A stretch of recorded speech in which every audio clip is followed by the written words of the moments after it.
Welcome to Storytime Haven. Today we dive into The 39 Steps by John Buchan. This classic adventure follows the thrilling exploits of Richard Hannay, a man who stumbles into a web of espionage and danger. With a relentless pursuit and high-stakes intrigue, Hannay's journey through treacherous landscapes and shadowy figures keeps us on the edge of our seats. Prepare for a gripping tale of suspense and cunning as we unravel the mystery behind the 39 Steps. Chapter 1. The Man Who Died. I returned from the city about 3 o'clock on that May afternoon, pretty well disgusted with life. I had been 3 months in the old country, and was fed up with it. If anyone had told me a year ago that I would have been feeling like that, I should have laughed at him. But there was the fact. The weather made me liverish. The talk of the ordinary Englishman made me sick. I couldn't get enough exercise, and the amusements of London seemed as flat as soda water that has been standing in the sun. Richard Hannay, I kept telling myself, you have got into the wrong ditch, my friend, and you had better climb out. It made me bite my lips to think of the plans I had been building up those last years in Bulawayo. I had got my pile, not one of the big ones, but good enough for me, and I had figured out all kinds of ways of enjoying myself. My father had brought me out from Scotland at the age of 6, and I had never been home since, so England was a sort of Arabian Nights to me, and I counted on stopping there for the rest of my days. But from the first I was disappointed with it.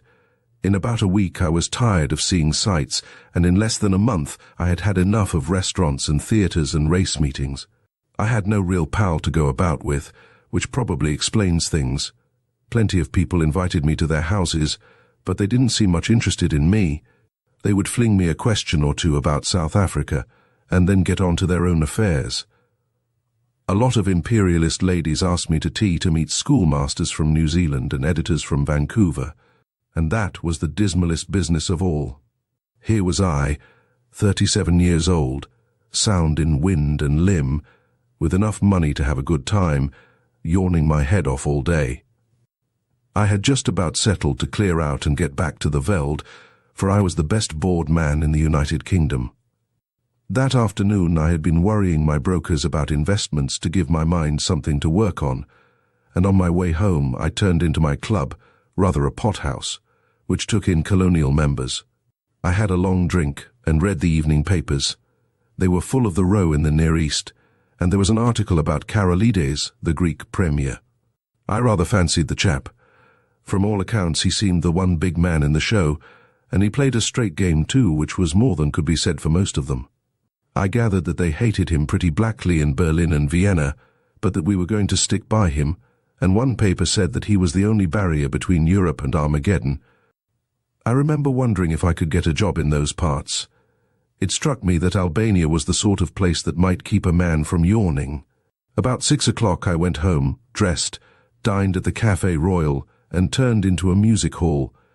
It was a silly show, all capering women and monkey-faced men, and I did not stay long. The night was fine and clear as I walked back to the flat I had hired near Portland Place. The crowd surged past me on the pavements, busy and chattering, and I envied the people for having something to do. These shop girls and clerks and dandies and policemen had some interest in life that kept them going. I gave half a crown to a beggar because I saw him yawn. He was a fellow sufferer. At Oxford Circus I looked up into the spring sky, and I made a vow. I would give the old country another day to fit me into something. If nothing happened, I would take the next boat for the Cape. My flat was the first floor in a new block behind Langham Place. There was a common staircase, with a porter and a liftman at the entrance, but there was no restaurant or anything of that sort, and each flat was quite shut off from the others. I hate servants on the premises, so I had a fellow to look after me who came in by the day. He arrived before 8 o'clock every morning and used to depart at 7, for I never dined at home. I was just fitting my key into the door when I noticed a man at my elbow. I had not seen him approach, and the sudden appearance made me start. He was a slim man, with a short brown beard and small, gimlety blue eyes. I recognized him as the occupant of a flat on the top floor, with whom I had passed the time of day on the stairs. "Can I speak to you?" he said. "May I come in for a minute?" He was steadying his voice with an effort, and his hand was pawing my arm. I got my door open and motioned him in. No sooner was he over the threshold than he made a dash for my back room, where I used to smoke and write my letters. Then he bolted back. "Is the door locked?" he asked feverishly, and he fastened the chain with his own hand. "I'm very sorry," he said humbly. "It's a mighty liberty, but you look the kind of man who would understand. I've had you in my mind all this week when things got troublesome. Say, will you do me a good turn?" "I'll listen to you," I said. "That's all I'll promise." I was getting worried by the antics of this nervous little chap. There was a tray of drinks on a table beside him, from which he filled himself a stiff whiskey and soda. He drank it off in 3 gulps, and cracked the glass as he set it down. "Pardon," he said, "I'm a bit rattled tonight. You see, I happen at this moment to be dead." I sat down in an armchair and lit my pipe. "What does it feel like?" I asked. I was pretty certain that I had to deal with a madman. A smile flickered over his drawn face. "I'm not mad yet. Say, sir, I've been watching you, and I reckon you're a cool customer. I reckon, too, you're an honest man, and not afraid of playing a bold hand. I'm going to confide in you. I need help worse than any man ever needed it, and I want to know if I can count you in." "Get on with your yarn," I said, "and I'll tell you." He seemed to brace himself for a great effort, and then started on the queerest rigmarole. I didn't get hold of it at first, and I had to stop and ask him questions. But here is the gist of it. He was an American from Kentucky, and after college, being pretty well off, he had started out to see the world. He wrote a bit, and acted as war correspondent for a Chicago paper, and spent a year or 2 in southeastern Europe. I gathered that he was a fine linguist, and had got to know pretty well the society in those parts. He spoke familiarly of many names that I remembered to have seen in the newspapers. He had played about with politics, he told me, at first for the interest of them, and then because he couldn't help himself. I read him as a sharp, restless fellow who always wanted to get down to the roots of things. He got a little further down than he wanted. I am giving you what he told me as well as I could make it out. Away behind all the governments and the armies there was a big subterranean movement going on, engineered by very dangerous people. He had come on it by accident. It fascinated him. He went further. And then he got caught. I gathered that most of the people in it were the sort of educated anarchists that make revolutions, but that beside them there were financiers who were playing for money. A clever man can make big profits on a falling market, and it suited the book of both classes to set Europe by the ears. He told me some queer things that explained a lot that had puzzled me, things that happened in the Balkan War, how one state suddenly came out on top, why alliances were made and broken, why certain men disappeared, and where the sinews of war came from. The aim of the whole conspiracy was to get Russia and Germany at loggerheads. When I asked why, he said that the anarchist lot thought it would give them their chance. Everything would be in the melting pot, and they looked to see a new world emerge. The capitalists would rake in the shekels and make fortunes by buying up wreckage. Capital, he said, had no conscience and no fatherland. Besides, the Jew was behind it, and the Jew hated Russia worse than hell. "Do you wonder?" he cried. "For 300 years they have been persecuted, and this is the return match for the pogroms. The Jew is everywhere, but you have to go far down the back stairs to find him. Take any big Teutonic business concern. If you have dealings with it, the first man you meet is Prince von Unzu something, an elegant young man who talks Eton and Harrow English. But he cuts no ice. If your business is big, you get behind him and find a Prognathus Westphalian with a retreating brow and the manners of a hog. He is the German businessman that gives your English papers the shakes. But if you're on the biggest kind of job and are bound to get to the real boss, 10 to 1, you are brought up against a little white-faced Jew in a bath chair with an eye like a rattlesnake. Yes, sir, he is the man who is ruling the world just now, and he has his knife in the empire of the Tsar, because his aunt was outraged, and his father flogged in some one-horse location on the Volga. I could not help saying that his Jew anarchists seemed to have got left behind a little. Yes and no, he said. They won up to a point, But they struck a bigger thing than money, a thing that couldn't be bought, the old elemental fighting instincts of man. If you're going to be killed, you invent some kind of flag and country to fight for, and if you survive, you get to love the thing. Those foolish devils of soldiers have found something they care for, and that has upset the pretty plan laid in Berlin and Vienna. But my friends haven't played their last card by a long sight. They've gotten the ace up their sleeves, and unless I can keep alive for a month, they are going to play it and win. But I thought you were dead, I put in. Morsianua vitae, he smiled. I recognized the quotation. It was about all the Latin I knew. I'm coming to that, but I've got to put you wise about a lot of things first. If you read your newspaper, I guess you know the name of Constantine Karolides. I sat up at that, for I had been reading about him that very afternoon. He is the man that has wrecked all their games. He is the one big brain in the whole show, and he happens also to be an honest man. Therefore he has been marked down these 12 months past. I found that out, not that it was difficult, for any fool could guess as much. But I found out the way they were going to get him, and that knowledge was deadly. That's why I have had to decease.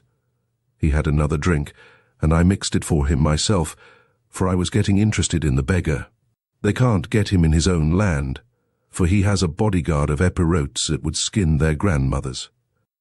But on the 15th day of June he is coming to this city.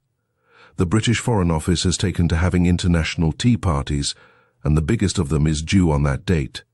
Now Karolides is reckoned the principal guest, and if my friends have their way, he will never return to his admiring countrymen. That's simple enough anyhow, I said. You can warn him and keep him at home. And play their game? He asked sharply. If he does not come, they win, for he's the only man that can straighten out the tangle, and if his government are warned, he won't come, for he does not know how big the stakes will be on June the 15th. What about the British government? I said. They're not going to let their guests be murdered. Tip them the wink and they'll take extra precautions. No good. They might stuff your city with plain-clothes detectives and double the police, and Constantine would still be a doomed man. My friends are not playing this game for candy. They want a big occasion for the taking off, with the eyes of all Europe on it. He'll be murdered by an Austrian, and there'll be plenty of evidence to show the connivance of the big folk in Vienna and Berlin. It will all be an infernal lie, of course, but the case will look black enough to the world. I'm not talking hot air, my friend. I happen to know every detail of the hellish contrivance, and I can tell you it will be the most finished piece of blackguardism since the Borgias. But it's not going to come off if there's a certain man who knows the wheels of the business alive right here in London on the 15th day of June. And that man is going to be your servant, Franklin P. Scudder. I was getting to like the little chap. His jaw had shut like a rat trap, and there was the fire of battle in his gimlety eyes. If he was spinning me a yarn, he could act up to it. Where did you find out this story? I asked. I got the first hint in an inn on the Achensee in Tyrol. That set me inquiring, and I collected my other clues in a fur shop in the Galician quarter of Buda, in a strangers' club in Vienna, and in a little bookshop off the Rachnitzstrasse in Leipzig.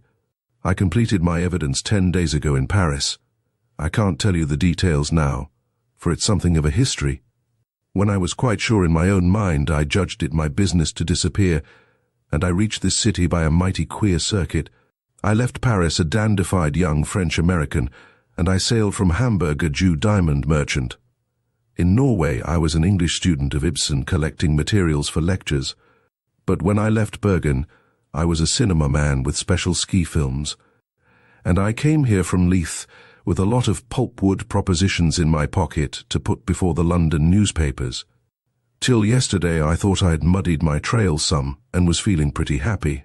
Then, the recollection seemed to upset him, and he gulped down some more whiskey. Then I saw a man standing in the street outside this block. I used to stay close in my room all day, and only slip out after dark for an hour or two. I watched him for a bit from my window, and I thought I recognized him. He came in and spoke to the porter. When I came back from my walk last night, I found a card in my letter box. It bore the name of the man I want least to meet on God's earth.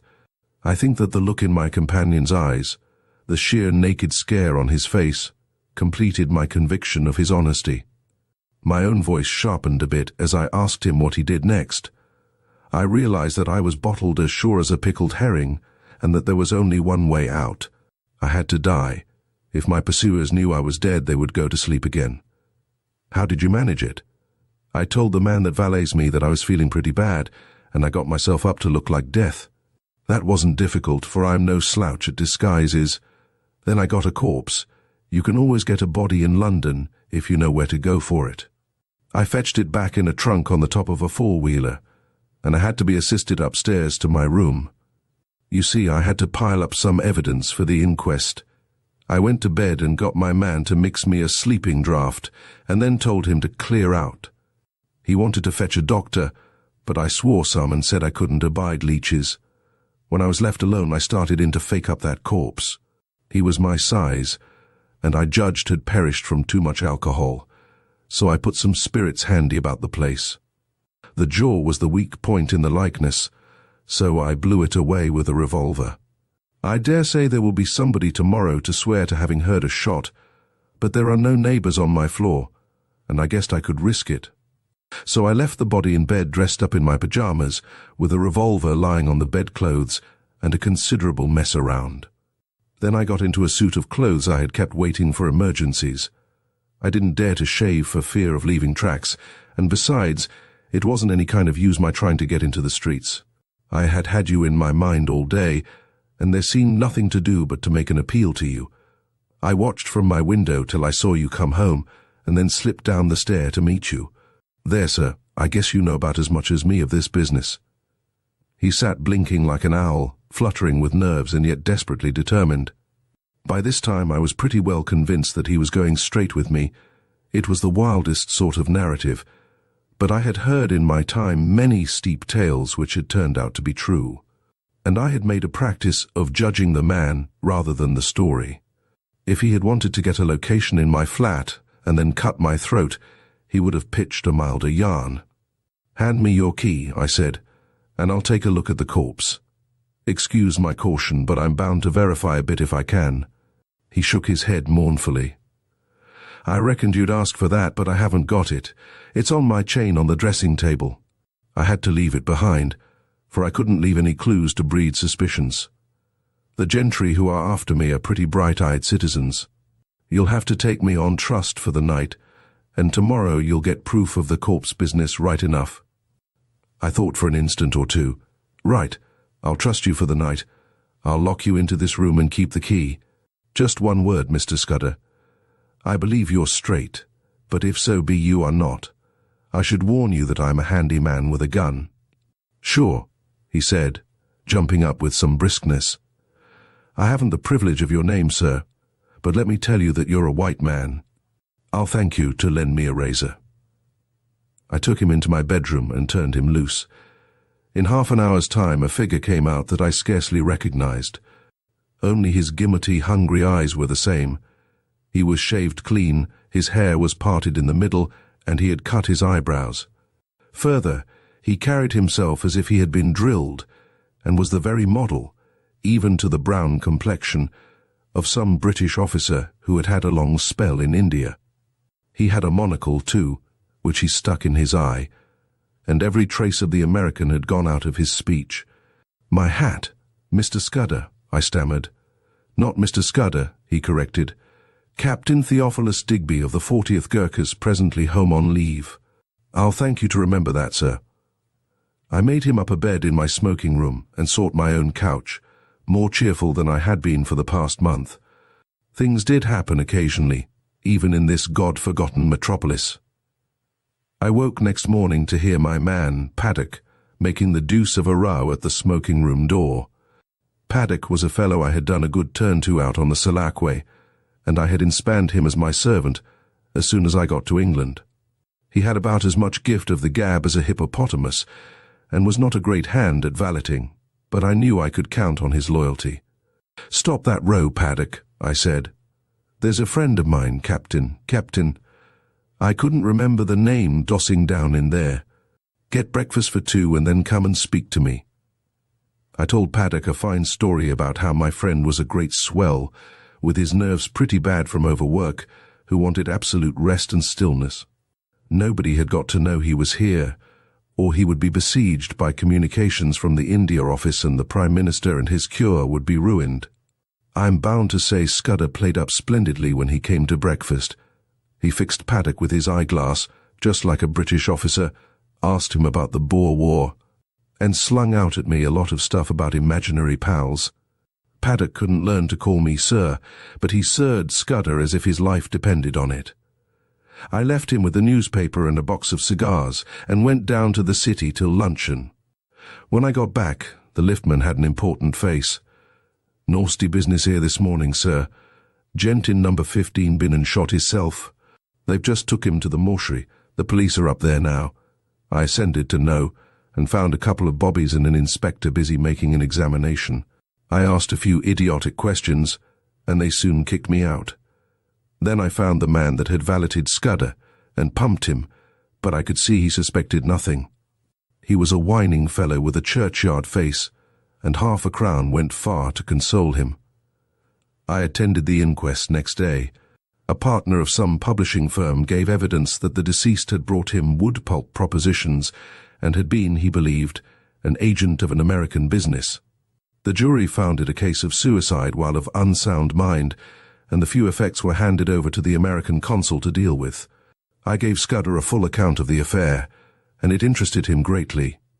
He said he wished he could have attended the inquest, for he reckoned it would be about as spicy as to read one's own obituary notice. The first 2 days he stayed with me in that back room he was very peaceful. He read and smoked a bit, and made a heap of jottings in a notebook, and every night we had a game of chess, at which he beat me hollow. I think he was nursing his nerves back to health, for he had had a pretty trying time. But on the third day I could see he was beginning to get restless. He fixed up a list of the days till June 15th, and ticked each off with a red pencil, making remarks in shorthand against them. I would find him sunk in a brown study with his sharp eyes abstracted, and after those spells of meditation he was apt to be very despondent.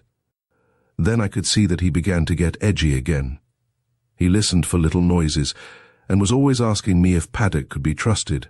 Once or twice he got very peevish and apologized for it. I didn't blame him. I made every allowance, for he had taken on a fairly stiff job. It was not the safety of his own skin that troubled him, but the success of the scheme he had planned. That little man was clean grit all through, without a soft spot in him. One night he was very solemn. "Say, Hannay," he said, "I judge I should let you a bit deeper into this business. I should hate to go out without leaving somebody else to put up a fight." And he began to tell me in detail what I had only heard from him vaguely. I did not give him very close attention. The fact is, I was more interested in his own adventures than in his high politics. I reckoned that Karolides and his affairs were not my business, leaving all that to him. So a lot that he said slipped clean out of my memory. I remember that he was very clear that the danger to Karolides would not begin till he had got to London, and would come from the very highest quarters, where there would be no thought of suspicion. He mentioned the name of a woman, Julia Czechenyi, as having something to do with the danger. She would be the decoy, I gathered, to get Karolides out of the care of his guards.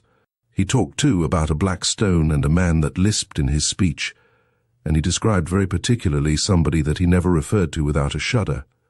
An old man with a young voice who could hood his eyes like a hawk.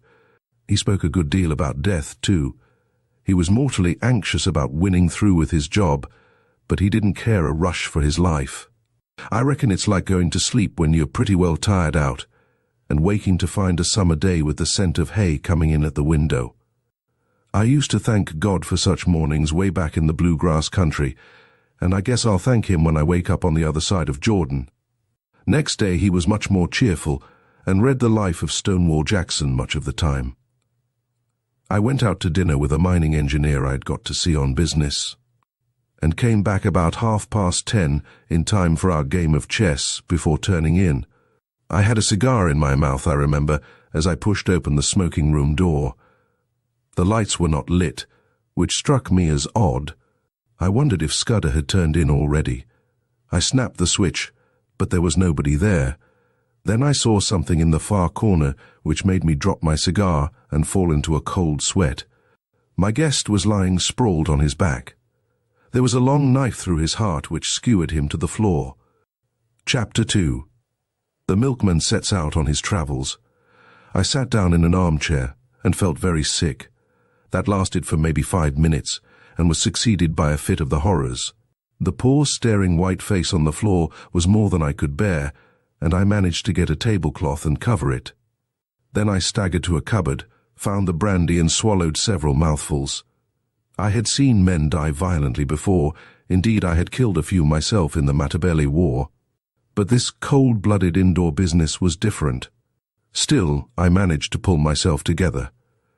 I looked at my watch and saw that it was 10:30. An idea seized me, and I went over the flat with a small tooth comb. There was nobody there, nor any trace of anybody, but I shuttered and bolted all the windows and put the chain on the door. By this time my wits were coming back to me, and I could think again. It took me about an hour to figure the thing out, and I did not hurry, unless the murderer came back. I had till about 6 o'clock in the morning for my cogitations. I was in the soup, that was pretty clear. Any shadow of a doubt I might have had about the truth of Scudder's tale was now gone. The proof of it was lying under the tablecloth. The men who knew that he knew what he knew had found him, and had taken the best way to make certain of his silence. Yes, but he had been in my rooms 4 days, and his enemies must have reckoned that he had confided in me. So I would be the next to go. It might be that very night, or next day, or the day after. But my number was up all right. Then suddenly I thought of another probability. Supposing I went out now and called in the police, or went to bed and let Paddock find the body and call them in the morning. What kind of a story was I to tell about Scudder? I had lied to Paddock about him, and the whole thing looked desperately fishy. If I made a clean breast of it and told the police everything he had told me, they would simply laugh at me. The odds were 1,000 to 1 that I would be charged with the murder, and the circumstantial evidence was strong enough to hang me. Few people knew me in England. I had no real pal who could come forward and swear to my character. Perhaps that was what those secret enemies were playing for. They were clever enough for anything, and an English prison was as good a way of getting rid of me till after June 15th as a knife in my chest. Besides, if I told the whole story, and by any miracle was believed, I would be playing their game. Carolides would stay at home, which was what they wanted. Somehow or other, the sight of Scudder's dead face had made me a passionate believer in his scheme. He was gone, but he had taken me into his confidence, and I was pretty well bound to carry on his work. You may think this ridiculous for a man in danger of his life, but that was the way I looked at it. I am an ordinary sort of fellow, not braver than other people, but I hate to see a good man downed, and that long knife would not be the end of Scudder if I could play the game in his place. It took me an hour or two to think this out, and by that time I had come to a decision. I must vanish somehow, and keep vanished till the end of the 2nd week in June. Then I must somehow find a way to get in touch with the government people and tell them what Scudder had told me. I wished to heaven he had told me more, and that I had listened more carefully to the little he had told me. I knew nothing but the barest facts. There was a big risk that even if I weathered the other dangers, I would not be believed in the end. I must take my chance of that, and hope that something might happen which would confirm my tale in the eyes of the government. My first job was to keep going for the next 3 weeks. It was now the 24th day of May, and that meant 20 days of hiding before I could venture to approach the powers that be. I reckoned that 2 sets of people would be looking for me, Scudder's enemies to put me out of existence, and the police, who would want me for Scudder's murder. It was going to be a giddy hunt, and it was queer how the prospect comforted me. I'd been slack so long that almost any chance of activity was welcome. When I had to sit alone with that corpse and wait on fortune, I was no better than a crushed worm. But if my next safety was to hang on my own wits, I was prepared to be cheerful about it. My next thought was whether Scudder had any papers about him to give me a better clue to the business. I drew back the tablecloth and searched his pockets, for I had no longer any shrinking from the body. The face was wonderfully calm for a man who had been struck down in a moment. There was nothing in the breast pocket, and only a few loose coins and a cigar holder in the waistcoat. The trousers held a little penknife and some silver, and the side pocket of his jacket contained an old crocodile skin cigar case. There was no sign of the little black book in which I had seen him making notes. That had no doubt been taken by his murderer. But as I looked up from my task, I saw that some drawers had been pulled out in the writing table. Scudder would never have left them in that state, for he was the tidiest of mortals. Someone must have been searching for something, perhaps for the pocketbook. I went round the flat and found that everything had been ransacked. The inside of books, drawers, cupboards, boxes, even the pockets of the clothes in my wardrobe, and the sideboard in the dining room. There was no trace of the book. Most likely the enemy had found it, but they had not found it on Scudder's body. Then I got out an atlas and looked at a big map of the British Isles. My notion was to get off to some wild district, where my veldcraft would be of some use to me, for I would be like a trapped rat in a city.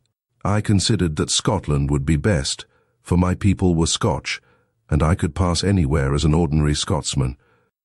I had half an idea at first to be a German tourist, for my father had had German partners, and I had been brought up to speak the tongue pretty fluently, not to mention having put in 3 years prospecting for copper in German Damaraland. But I calculated that it would be less conspicuous to be a Scot, and less in a line with what the police might know of my past. I fixed on Galloway as the best place to go. It was the nearest wild part of Scotland so far as I could figure it out, and from the look of the map was not over thick with population. A search in Bradshaw informed me that a train left St Pancras at 7.10, which would land me at any Galloway station in the late afternoon. That was well enough, but a more important matter was how I was to make my way to St Pancras, for I was pretty certain that Scudder's friends would be watching outside. This puzzled me for a bit. Then I had an inspiration, on which I went to bed and slept for 2 troubled hours. I got up at 4 and opened my bedroom shutters. The faint light of a fine summer morning was flooding the skies, and the sparrows had begun to chatter. I had a great revulsion of feeling, and felt a God-forgotten fool. My inclination was to let things slide and trust to the British police taking a reasonable view of my case. But as I reviewed the situation, I could find no arguments to bring against my decision of the previous night, so with a wry mouth I resolved to go on with my plan. I was not feeling in any particular funk, only disinclined to go looking for trouble, if you understand me. I hunted out a well-used tweed suit, a pair of strong-nailed boots, and a flannel shirt with a collar. Into my pockets I stuffed a spare shirt, a cloth cap, some handkerchiefs, and a toothbrush.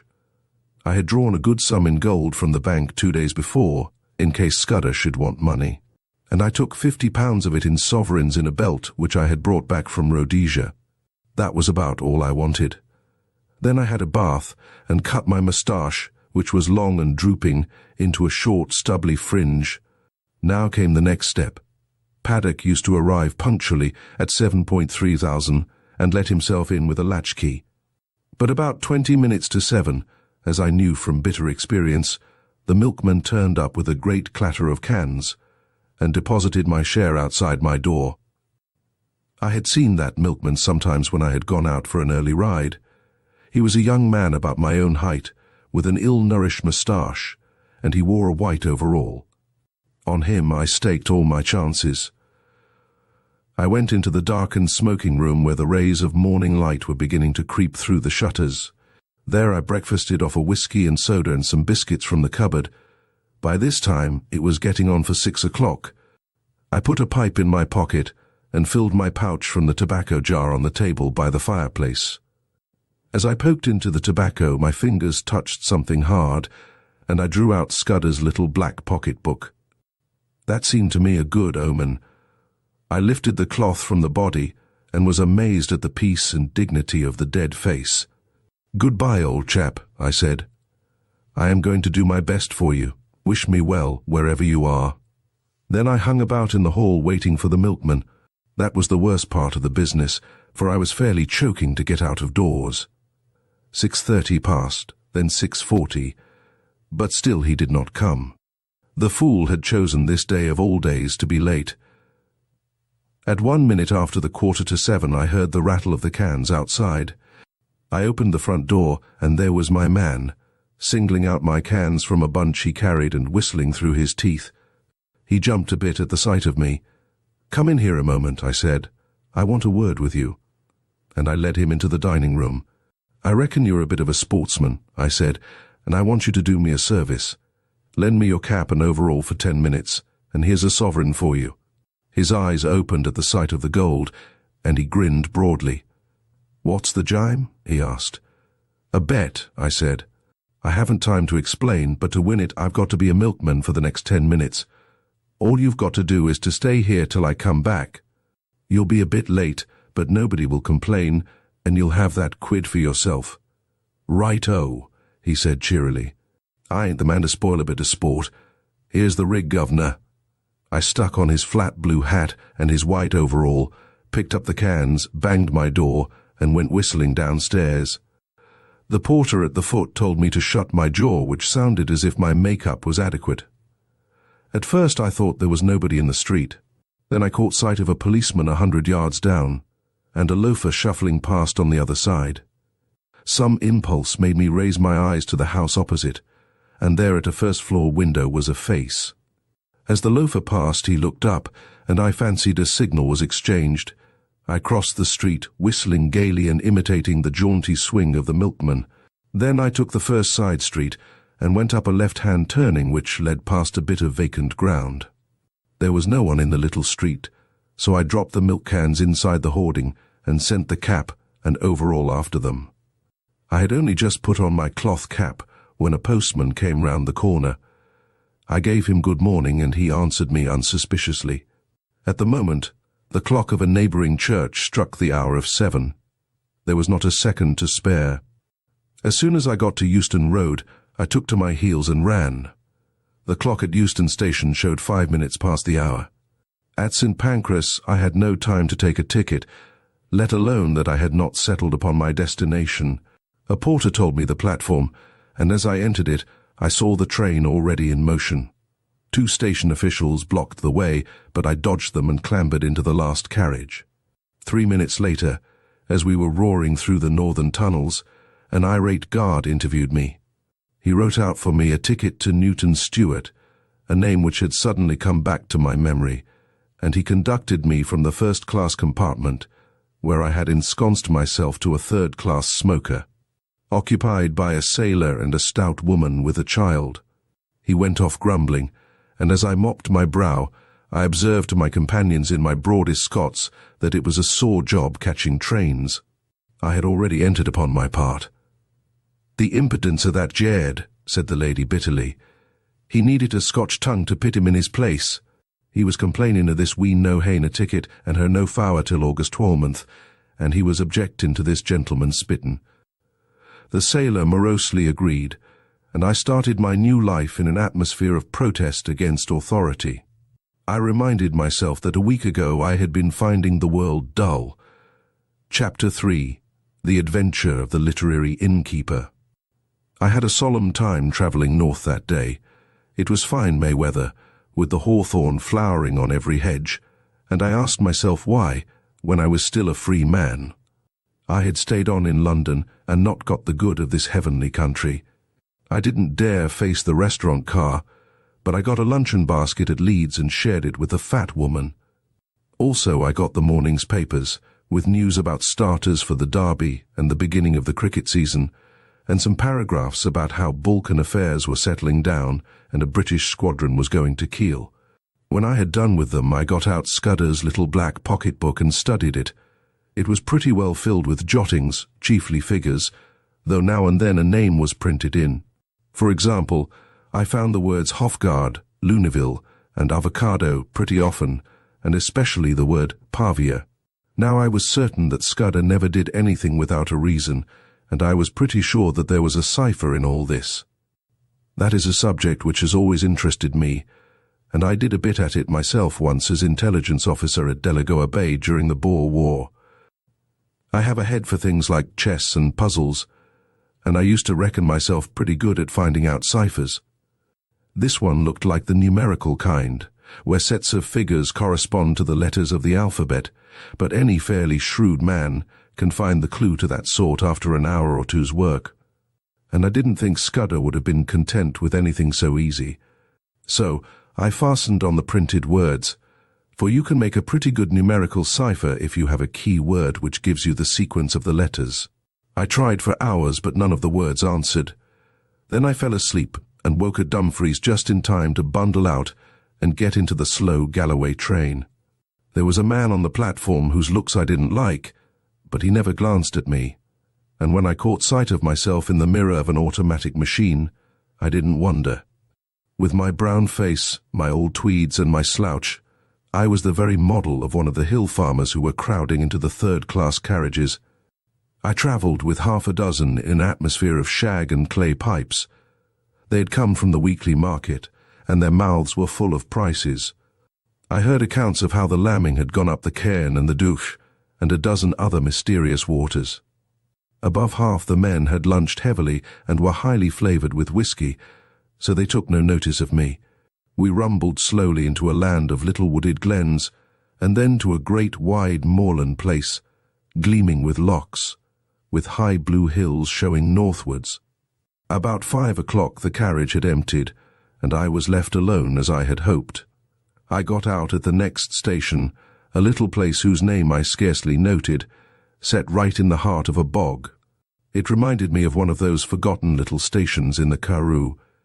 An old station master was digging in his garden, and with his spade over his shoulder sauntered to the train, took charge of a parcel, and went back to his potatoes. A child of 10 received my ticket, and I emerged on a white road that straggled over the brown moor. It was a gorgeous spring evening, with every hill showing as clear as a cut amethyst.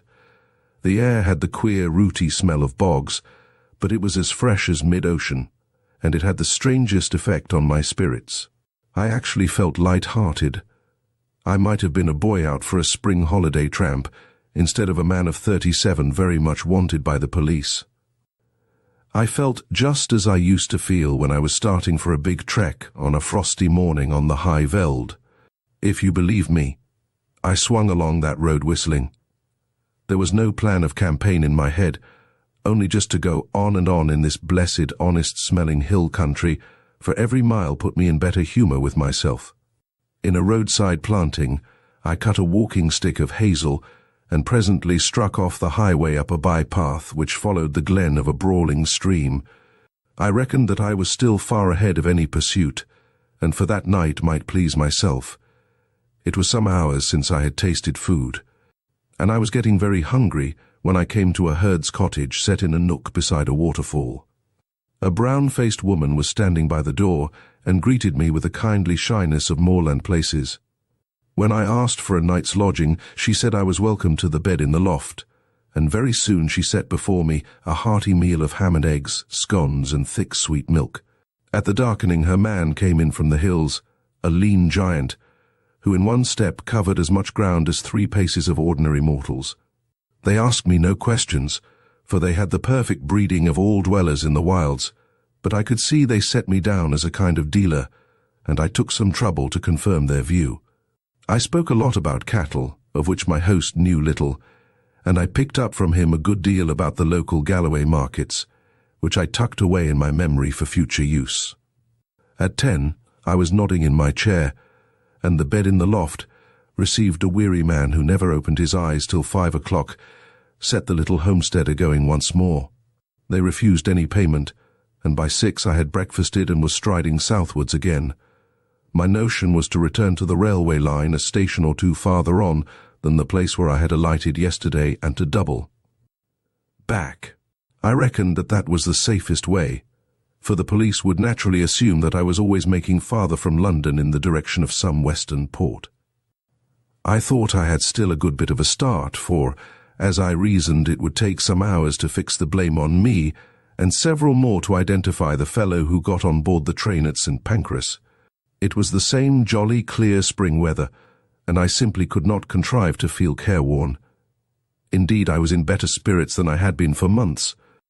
Over a long ridge of moorland, I took my road, skirting the side of a high hill, which the herd had called Cairnsmore of Fleet. Nesting curlews and plovers were crying everywhere, and the links of green pasture by the streams were dotted with young lambs. All the slackness of the past months was slipping from my bones, and I stepped out like a 4-year-old. By and by, I came to a swell of moorland which dipped to the vale of a little river, and a mile away in the heather I saw the smoke of a train. The station, when I reached it, proved to be ideal for my purpose. The moor surged up around it and left room only for the single line, the slender siding, a waiting room, an office, the station master's cottage, and a tiny yard of gooseberries and sweet william. There seemed no road to it from anywhere, and to increase the desolation, the waves of a tarn lapped on their grey granite beach half a mile away.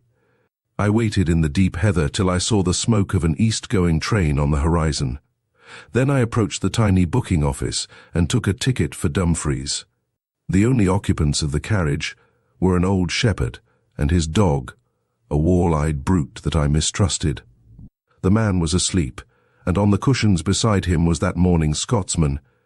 Eagerly I seized on it, for I fancied it would tell me something. There were 2 columns about the Portland Place murder, as it was called. My man Paddock had given the alarm and had the milkman arrested. Poor devil, it looked as if the latter had earned his sovereign hardly, but for me he had been cheap at the price, for he seemed to have occupied the police for the better part of the day.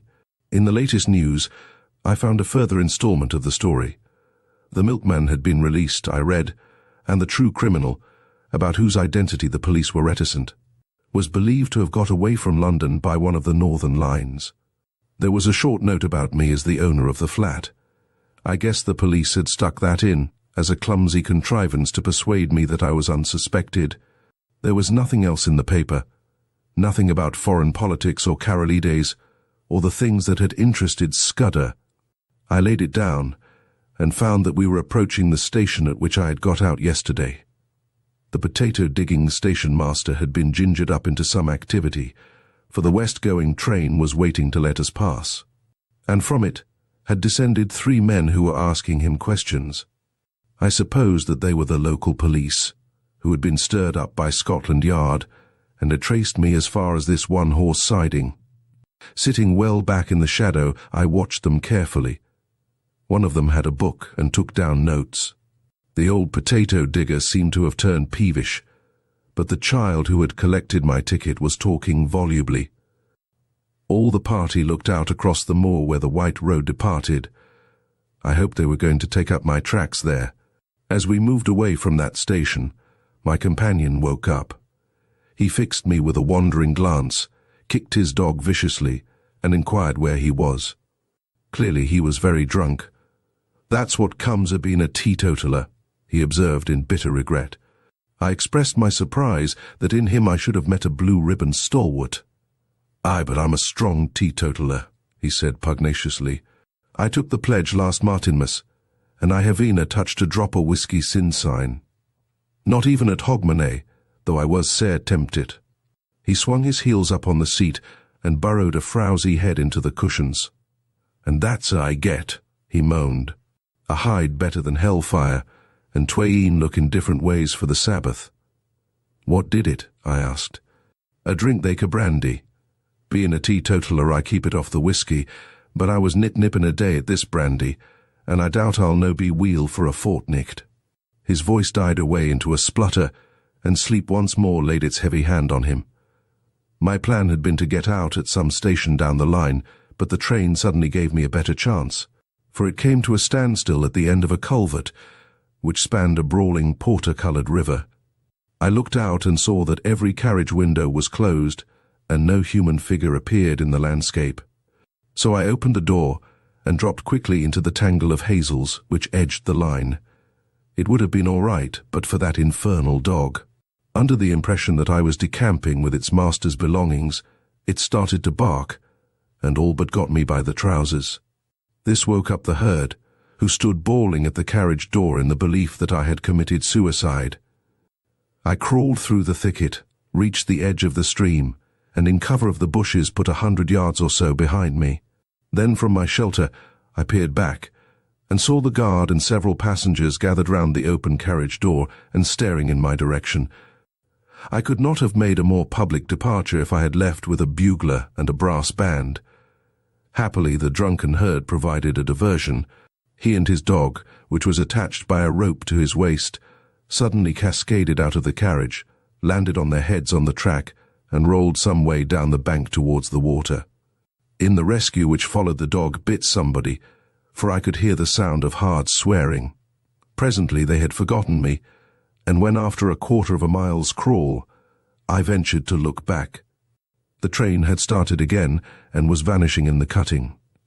I was in a wide semicircle of moorland, with the brown river as radius, and the high hills forming the northern circumference. There was not a sign or sound of a human being, only the plashing water and the interminable crying of curlews. Yet, oddly enough, for the first time, I felt the terror of the hunted on me. It was not the police that I thought of, but the other folk, who knew that I knew Scudder's secret and dared not let me live. I was certain that they would pursue me with a keenness and vigilance unknown to the British law, and that once their grip closed on me I should find no mercy. I looked back, but there was nothing in the landscape. The sun glinted on the metals of the line and the wet stones in the stream, and you could not have found a more peaceful sight in the world. Nevertheless, I started to run. Crouching low in the runnels of the bog, I ran till the sweat blinded my eyes. The mood did not leave me till I had reached the rim of mountain and flung myself panting on a ridge high above the young waters of the brown river. From my vantage ground, I could scan the whole moor right away to the railway line, and to the south of it, where green fields took the place of heather. I have eyes like a hawk, but I could see nothing moving in the whole countryside. Then I looked east beyond the ridge, and saw a new kind of landscape. Shallow green valleys with plentiful fir plantations, and the faint lines of dust which spoke of high roads. Last of all I looked into the blue May sky, and there I saw that which set my pulses racing. Low down in the south, a monoplane was climbing into the heavens. I was as certain as if I had been told that that aeroplane was looking for me, and that it did not belong to the police. For an hour or two I watched it from a pit of heather. It flew low along the hilltops, and then in narrow circles over the valley up which I had come. Then it seemed to change its mind, rose to a great height, and flew away back to the south. I did not like this espionage from the air, and I began to think less well of the countryside I had chosen for a refuge. These heather hills were no sort of cover if my enemies were in the sky, and I must find a different kind of sanctuary.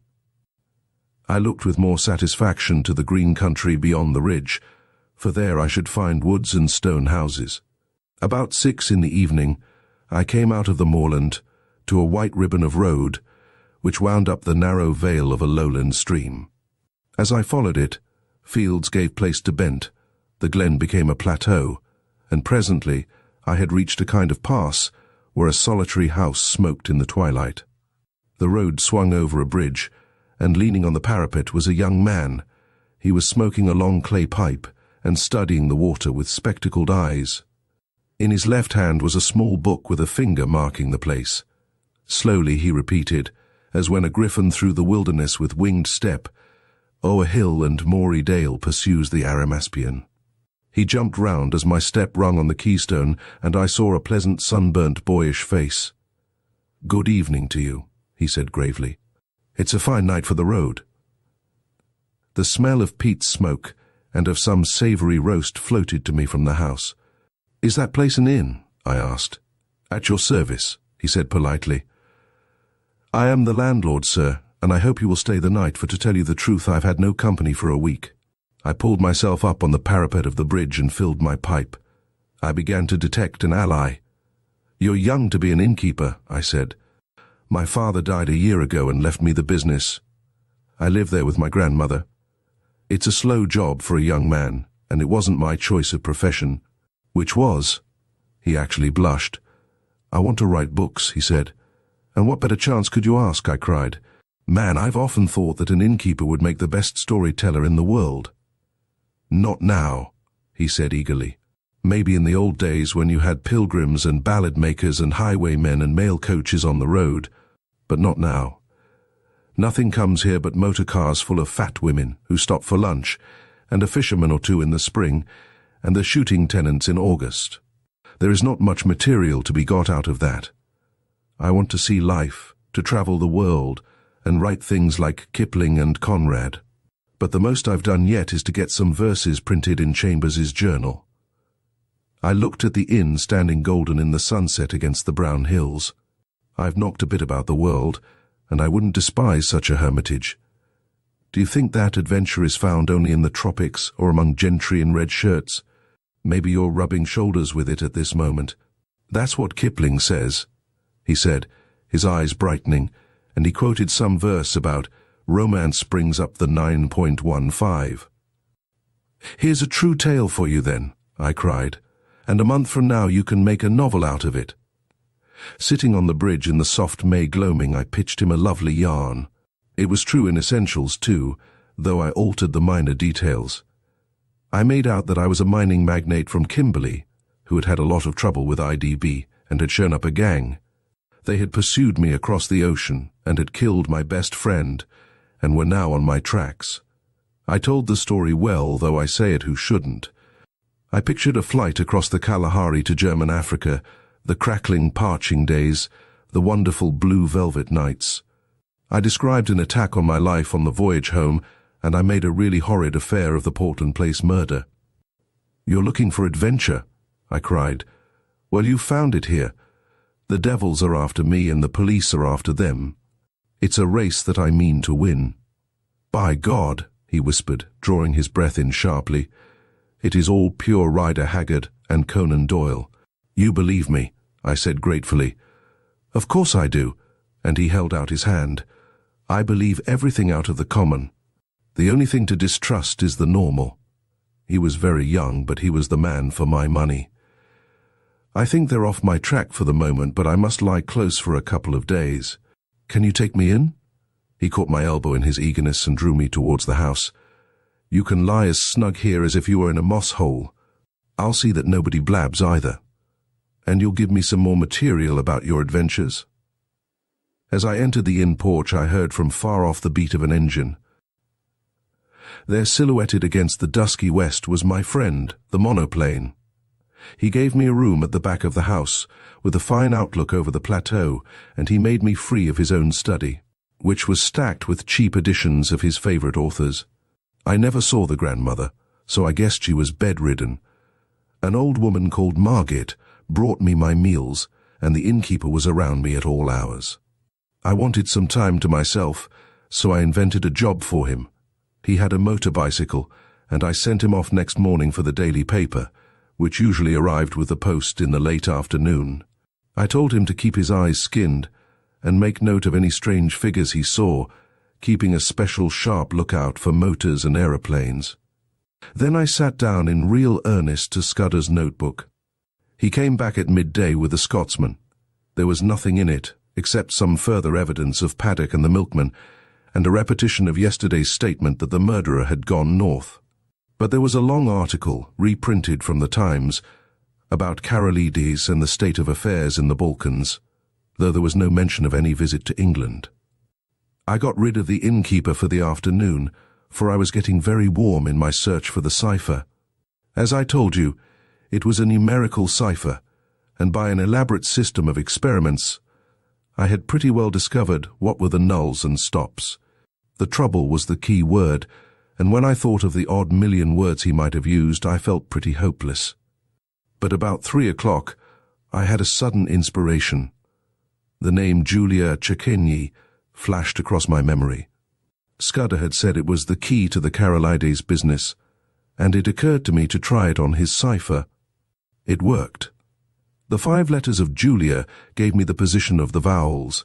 A was J, the 10th letter of the alphabet, and so represented by X in the cipher. E was Eucaltoxy, and so on.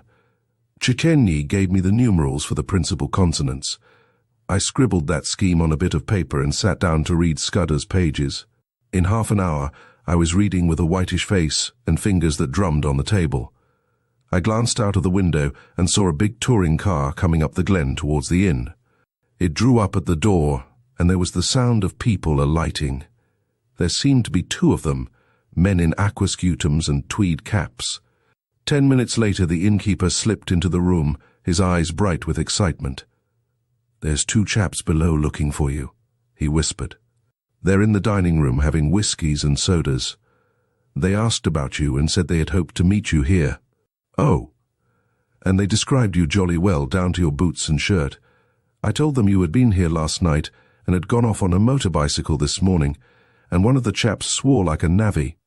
I made him tell me what they looked like. One was a dark-eyed thin fellow with bushy eyebrows, the other was always smiling and lisped in his talk. Neither was any kind of foreigner. On this my young friend was positive. I took a bit of paper and wrote these words in German as if they were part of a letter. Black Stone. Scudder had got on to this, but he could not act for a fortnight. I doubt if I can do any good now, especially as Karolides is uncertain about his plans.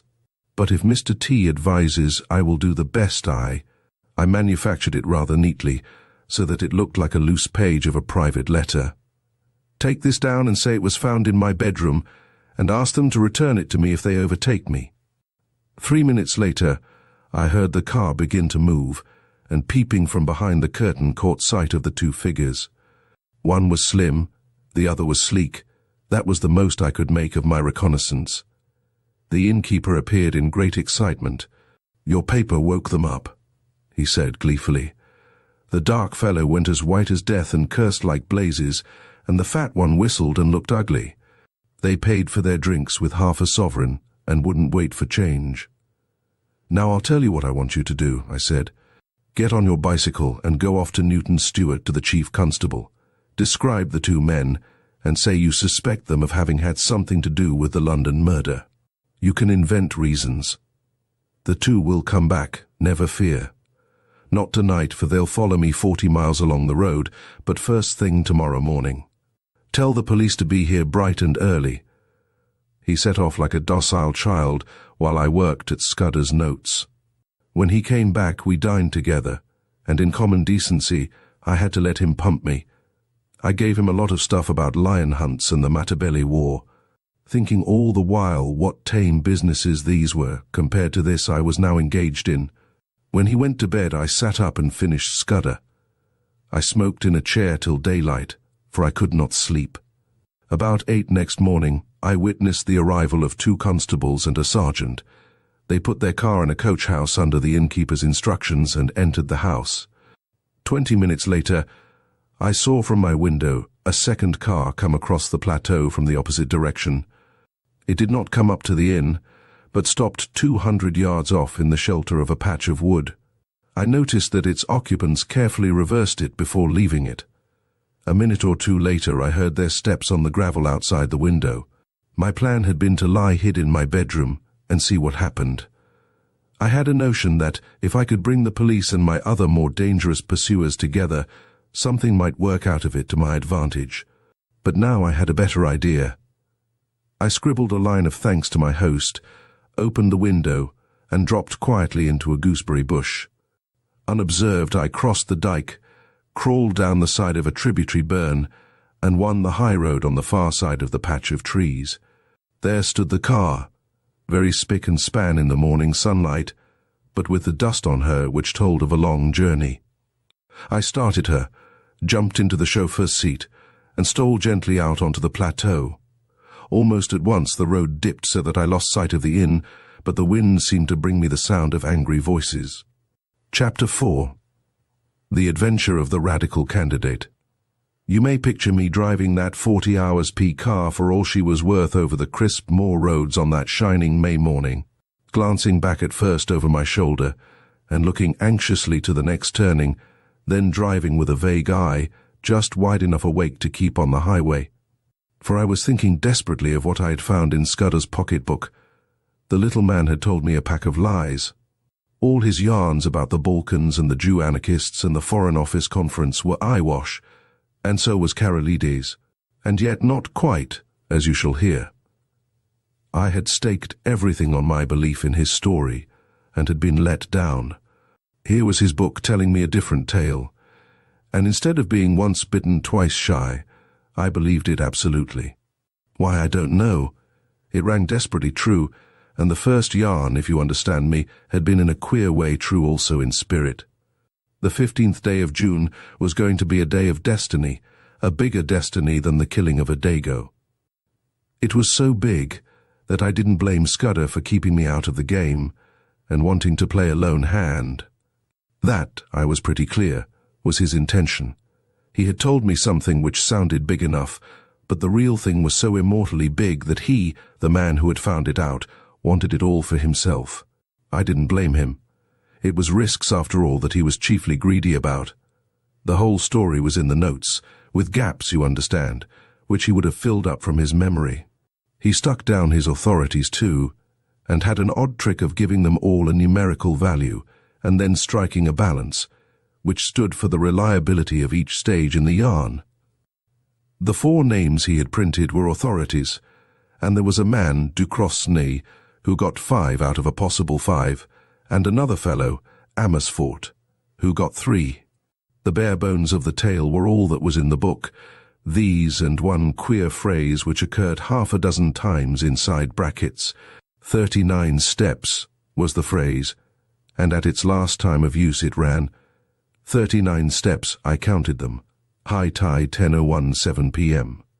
I could make nothing of that. The first thing I learned was that it was no question of preventing a war. That was coming as sure as Christmas had been arranged, said Scudder, ever since February 1912.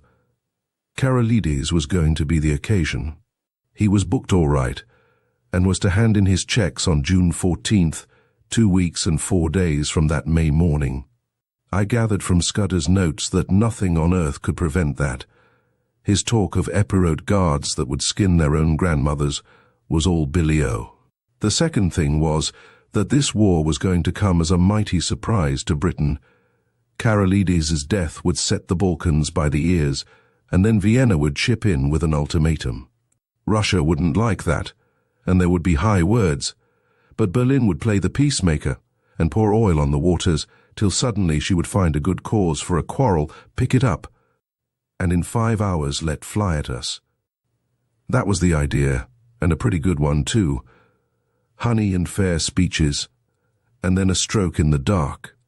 While we were talking about the goodwill and good intentions of Germany, our coast would be silently ringed with mines, and submarines would be waiting for every battleship. But all this depended upon the third thing, which was due to happen on June 15th. I would never have grasped this if I hadn't once happened to meet a French staff officer, coming back from West Africa, who had told me a lot of things. One was that, in spite of all the nonsense talked in Parliament, there was a real working alliance between France and Britain, and that the 2 general staffs met every now and then, and made plans for joint action in case of war. Well, in June, a very great swell was coming over from Paris, and he was going to get nothing less than a statement of the disposition of the British Home Fleet on mobilization. At least I gathered it was something like that anyhow. It was something uncommonly important. But on the 15th day of June there were to be others in London, others at whom I could only guess. Scudder was content to call them collectively the Black Stone. They represented not our allies, but our deadly foes, and the information destined for France was to be diverted to their pockets. And it was to be used, remember, used a week or 2 later, with great guns and swift torpedoes, suddenly in the darkness of a summer night. This was the story I had been deciphering in a back room of a country inn, overlooking a cabbage garden. This was the story that hummed in my brain as I swung in the big touring car from glen to glen. My first impulse had been to write a letter to the Prime Minister, but a little reflection convinced me that that would be useless. Who would believe my tale? I must show a sign, some token in proof, and heaven knew what that could be. Above all, I must keep going myself, ready to act when things got riper, and that was going to be no light job with the police of the British Isles in full cry after me, and the watchers of the Black Stone running silently and swiftly on my trail. I had no very clear purpose in my journey, but I steered east by the sun, for I remembered from the map that if I went north, I would come into a region of coal pits and industrial towns. Presently I was down from the moorlands and traversing the broad haw of a river. For miles I ran alongside a park wall, and in a break of the trees I saw a great castle. I swung through little old thatched villages, and over peaceful lowland streams, and past gardens blazing with hawthorn and yellow laburnum. The land was so deep in peace that I could scarcely believe that somewhere behind me were those who sought my life. And that in a month's time, unless I had the almightiest of luck, these round country faces would be pinched and staring, and men would be lying dead in English fields. About midday I entered a long straggling village, and had a mind to stop and eat. Halfway down was the post office, and on the steps of it stood the postmistress and a policeman, hard at work conning a telegram. When they saw me they wakened up, and the policeman advanced with raised hand and cried on me to stop. I nearly was fool enough to obey. Then it flashed upon me that the wire had to do with me, that my friends at the inn had come to an understanding and were united in desiring to see more of me, and that it had been easy enough for them to wire the description of me and the car to 30 villages through which I might pass. I released the brakes just in time. As it was, the policeman made a claw at the hood, and only dropped off when he got my left in his eye. I saw that main roads were no place for me, and turned into the byways. It wasn't an easy job without a map, for there was the risk of getting onto a farm road and ending in a duck pond or a stable yard, and I couldn't afford that kind of delay. I began to see what an ass I had been to steal the car. The big green brute would be the safest kind of clue to me over the breadth of Scotland. If I left it and took to my feet, it would be discovered in an hour or two, and I would get no start in the race. The immediate thing to do was to get to the loneliest roads. These I soon found when I struck up a tributary of the big river and got into a glen with steep hills all about me, and a corkscrew road at the end, which climbed over a pass. Here I met nobody, but it was taking me too far north, so I slewed east along a bad track and finally struck a big double-line railway. Away below me I saw another broadish valley, and it occurred to me that if I crossed it, I might find some remote inn to pass the night. The evening was now drawing in, and I was furiously hungry, for I had eaten nothing since breakfast except a couple of buns I had bought from a baker's cart. Just then I heard a noise in the sky, and lo and behold, there was that infernal aeroplane, flying low, about a dozen miles to the south, and rapidly coming towards me. I had the sense to remember that on a bare moor I was at the aeroplane's mercy, and that my only chance was to get to the leafy cover of the valley. Down the hill I went like blue lightning, screwing my head round, whenever I dared, to watch that damned flying machine. Soon I was on a road between hedges and dipping to the deep-cut glen of a stream. Then came a bit of thick wood where I slackened speed. Suddenly on my left I heard the hoot of another car, and realized to my horror that I was almost up on a couple of gate posts through which a private road debouched on the highway. My horn gave an agonized roar, but it was too late. I clapped on my brakes, but my impetus was too great, and there before me a car was sliding athwart my course.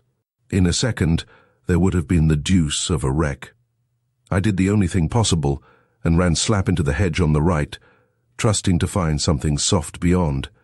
But there I was mistaken. My car slithered through the hedge like butter, and then gave a sickening plunge forward.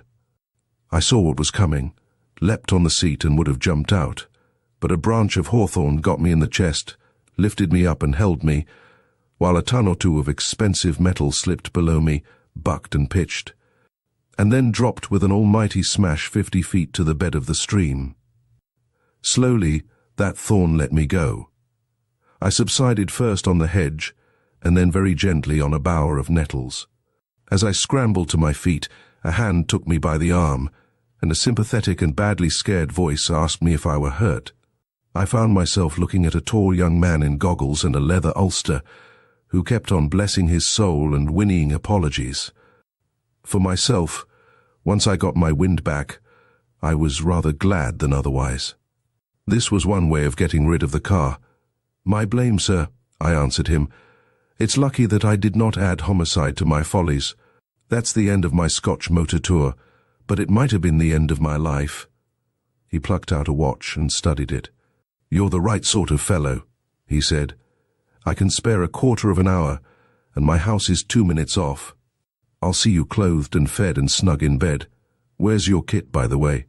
Is it in the burn along with the car?" "It's in my pocket," I said, brandishing a toothbrush.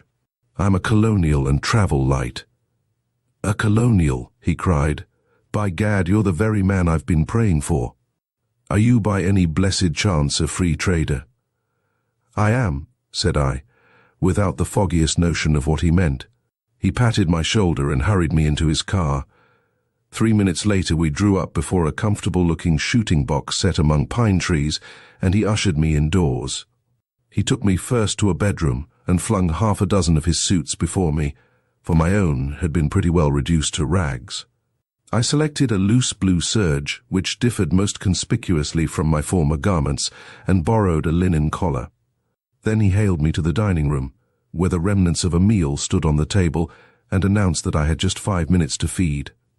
"You can take a snack in your pocket, and we'll have supper when we get back. I've got to be at the Masonic Hall at 8 o'clock, or my agent will comb my hair." I had a cup of coffee and some cold ham, while he yarned away on the hearthrug.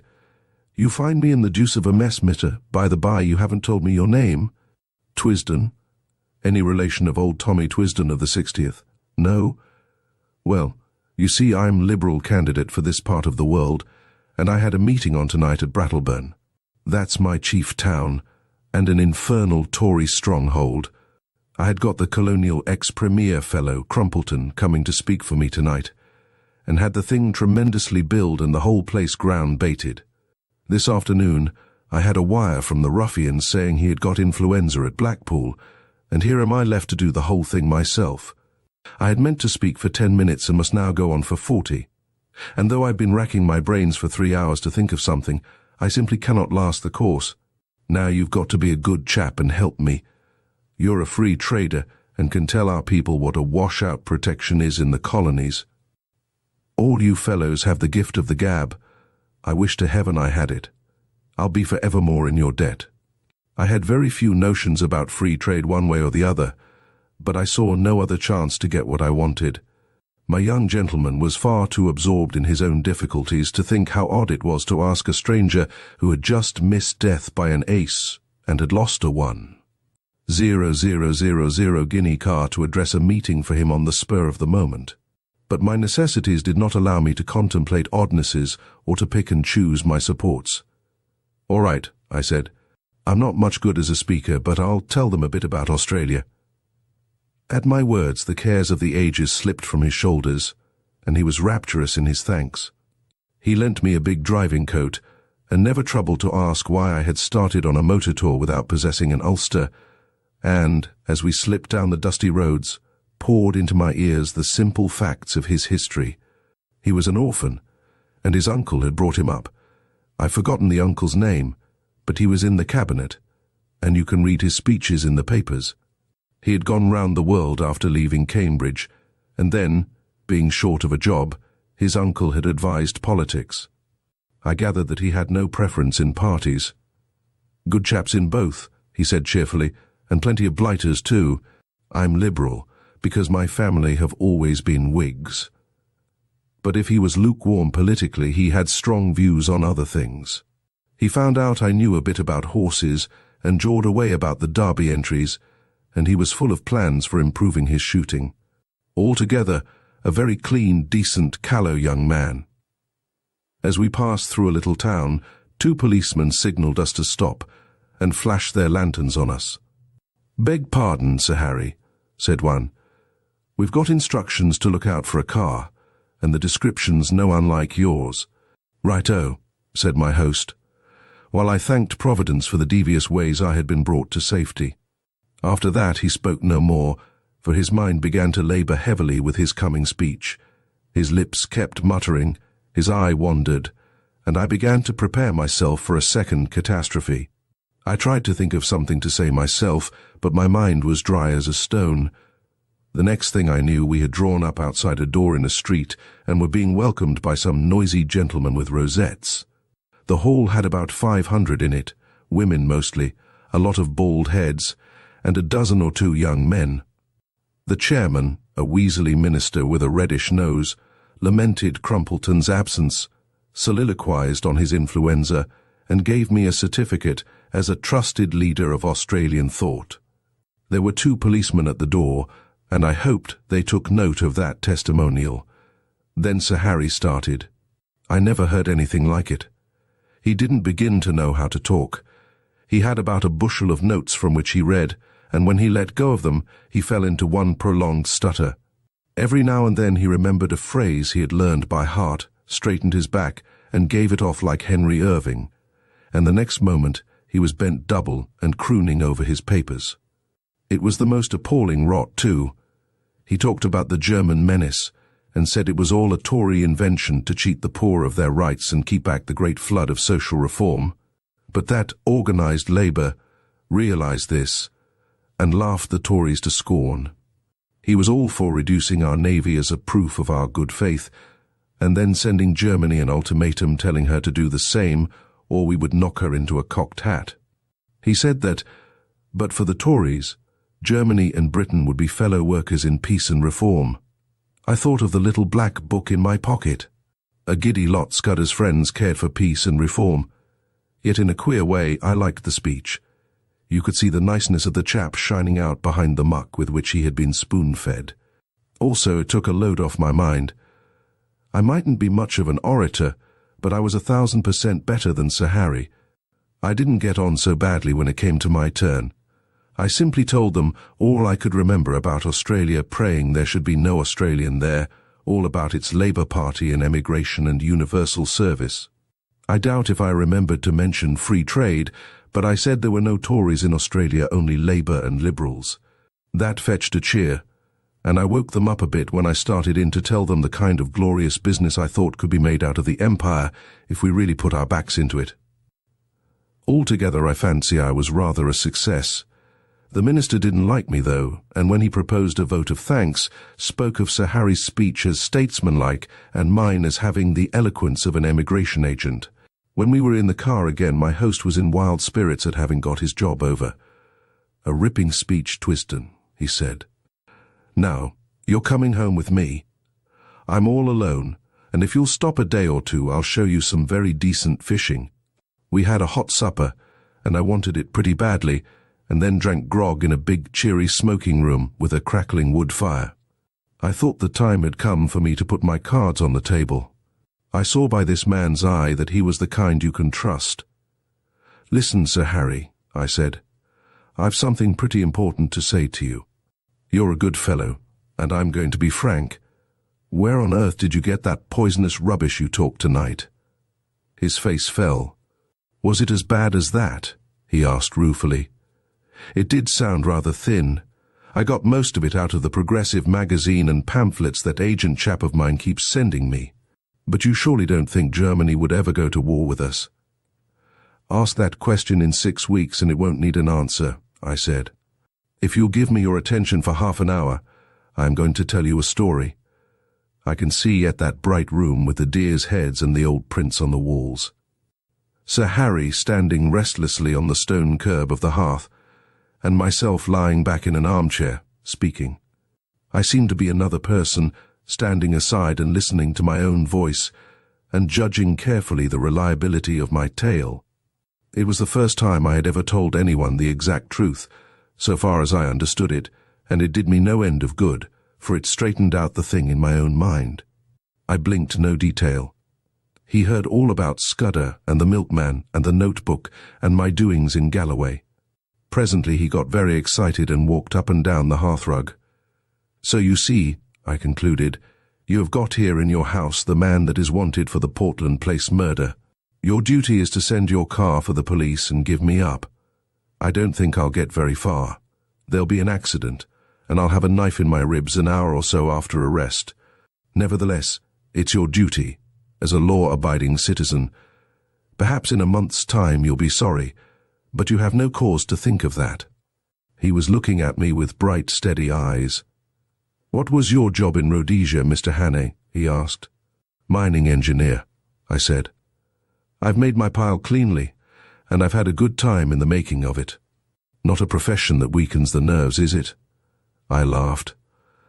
Oh, as to that, my nerves are good enough. I took down a hunting knife from a stand on the wall and did the old Mashona trick of tossing it and catching it in my lips. That wants a pretty steady heart. He watched me with a smile. I don't want proofs. I may be an ass on the platform, but I can size up a man. You're no murderer, and you're no fool, and I believe you are speaking the truth. I'm going to back you up. Now, what can I do? First, I want you to write a letter to your uncle. I've got to get in touch with the government people sometime before the 15th of June. He pulled his moustache. That won't help you. This is Foreign Office business, and my uncle would have nothing to do with it. Besides, you'd never convince him. No, I'll go one better. I'll write to the permanent secretary at the Foreign Office. He's my godfather, and one of the best going. What do you want? He sat down at a table and wrote to my dictation. The gist of it was that if a man called Twisden, I thought I had better stick to that name, turned up before June 15th, he was to entreat him kindly. He said Twisden would prove his bona fides by passing the word Black Stone and whistling Annie Laurie. Good, said Sir Harry. That's the proper style. By the way, you'll find my godfather, his name's Sir Walter Bullivant, down at his country cottage for Whitsuntide. It's close to Artinswell on the Kennet. That's done. Now, what's the next thing? You're about my height. Lend me the oldest tweed suit you've got. Anything will do, so long as the colour is the opposite of the clothes I destroyed this afternoon. Then show me a map of the neighbourhood, and explain to me the lie of the land. Lastly, if the police come seeking me, just show them the car in the glen. If the other lot turn up, tell them I caught the South Express after your meeting.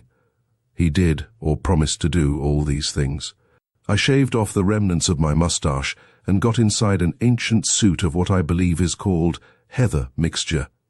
The map gave me some notion of my whereabouts and told me the two things I wanted to know, where the main railway to the south could be joined, and what were the wildest districts near at hand. At 2 o'clock he wakened me from my slumbers in the smoking-room armchair and led me blinking into the dark, starry night. An old bicycle was found in a tool shed and handed over to me. First turn to the right up by the long fir wood, he enjoined. By daybreak, you'll be well into the hills. Then I should pitch the machine into a bog and take to the moors on foot. You can put in a week among the shepherds and be as safe as if you were in New Guinea. I pedalled diligently up steep roads of hill gravel till the skies grew pale with morning. As the mists cleared before the sun, I found myself in a wide green world with glens falling on every side and a faraway blue horizon. Here, at any rate, I could get early news of my enemies. Chapter 5. The Adventure of the Spectacled Roadman. I sat down on the very crest of the pass and took stock of my position.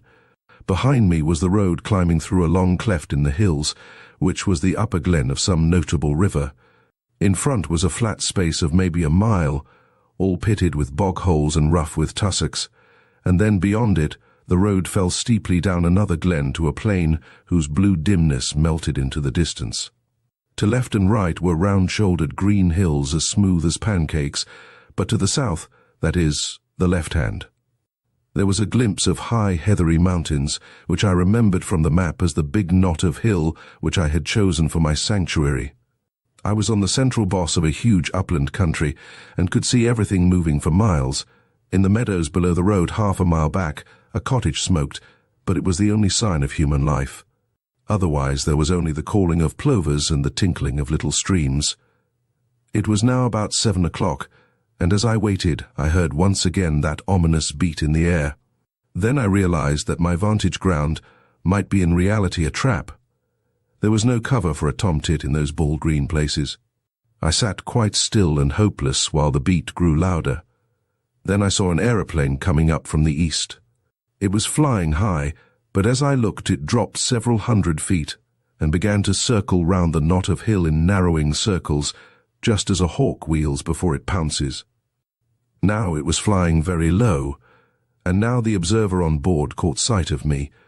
I could see one of the two occupants examining me through glasses. Suddenly it began to rise in swift walls, and the next I knew it was speeding eastward again till it became a speck in the blue morning. That made me do some savage thinking. My enemies had located me, and the next thing would be a cordon round me. I didn't know what force they could command, but I was certain it would be sufficient. The aeroplane had seen my bicycle and would conclude that I would try to escape by the road. In that case, there might be a chance on the moors to the right or left.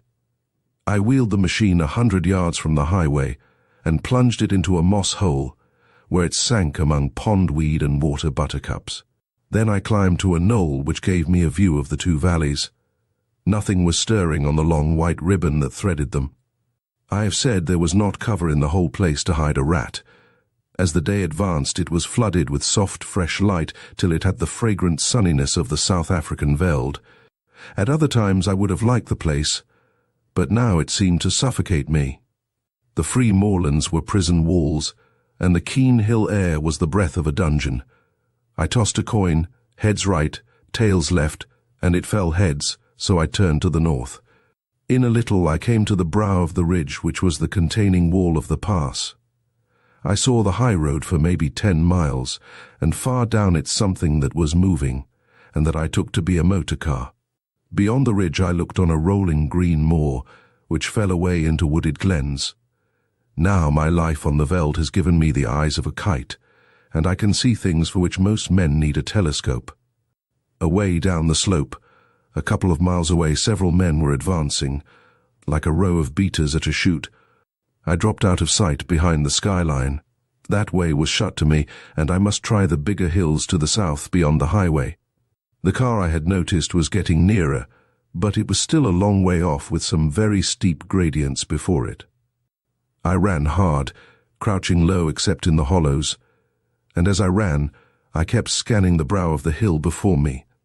Was it imagination, or did I see figures, 1, 2, perhaps more, moving in a glen beyond the stream? If you are hemmed in on all sides in a patch of land, there is only one chance of escape. You must stay in the patch, and let your enemies search it and not find you. That was good sense, but how on earth was I to escape notice in that tablecloth of a place? I would have buried myself to the neck in mud, or lain below water, or climbed the tallest tree. But there was not a stick of wood. The bog holes were little puddles. The stream was a slender trickle. There was nothing but short heather, and bare hill bent, and the white highway. Then in a tiny bite of road, beside a heap of stones, I found the roadman. He had just arrived, and was wearily flinging down his hammer. He looked at me with a fishy eye and yawned.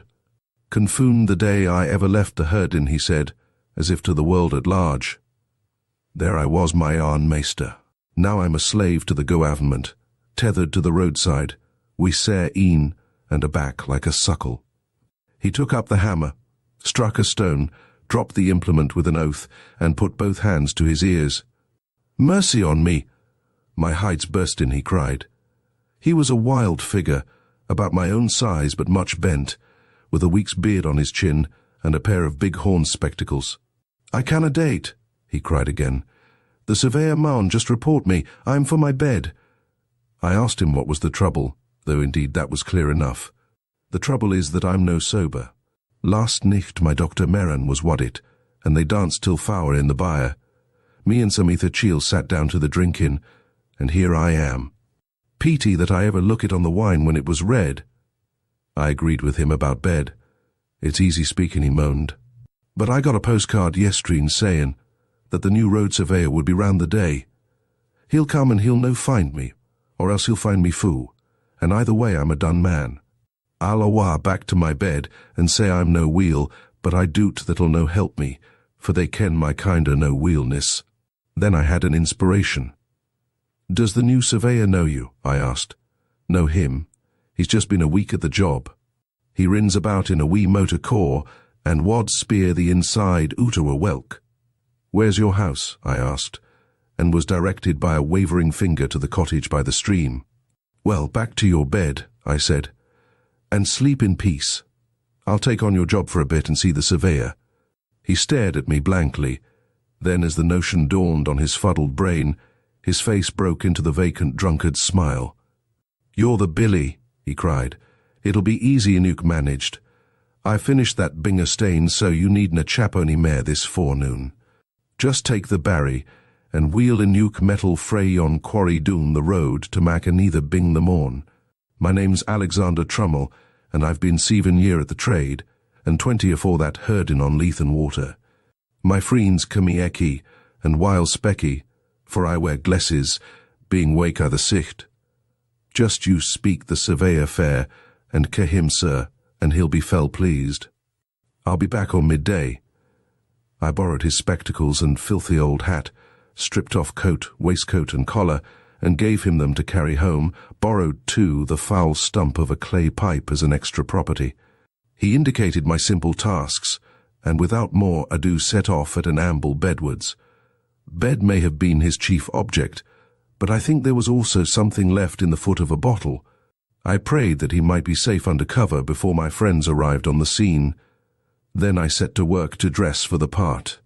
I opened the collar of my shirt. It was a vulgar blue and white check such as ploughmen wear, and revealed a neck as brown as any tinker's. I rolled up my sleeves, and there was a forearm which might have been a blacksmith's, sunburnt and rough with old scars. I got my boots and trouser legs all white from the dust of the road, and hitched up my trousers, tying them with string below the knee. Then I set to work on my face. With a handful of dust I made a watermark round my neck, the place where Mr. Turnbull's Sunday ablutions might be expected to stop. I rubbed a good deal of dirt also into the sunburn of my cheeks. A roadman's eyes would no doubt be a little inflamed, so I contrived to get some dust in both of mine, and by dint of vigorous rubbing produced a bleary effect. The sandwiches Sir Harry had given me had gone off with my coat, but the roadman's lunch, tied up in a red handkerchief, was at my disposal. I ate with great relish several of the thick slabs of scone and cheese, and drank a little of the cold tea. In the handkerchief was a local paper tied with string, and addressed to Mr. Turnbull, obviously meant to solace his midday leisure. I did up the bundle again, and put the paper conspicuously beside it. My boots did not satisfy me, but by dint of kicking among the stones, I reduced them to the granite-like surface which marks a roadman's footgear. Then I bit and scraped my fingernails till the edges were all cracked and uneven. The men I was matched against would miss no detail. I broke one of the bootlaces and retied it in a clumsy knot, and loosed the other so that my thick grey socks bulged over the uppers. Still no sign of anything on the road. The motor I had observed half an hour ago must have gone home. My toilet complete, I took up the barrow and began my journeys to and from the quarry 100 yards off. I remember an old scout in Rhodesia, who had done many queer things in his day, once telling me that the secret of playing a part was to think yourself into it.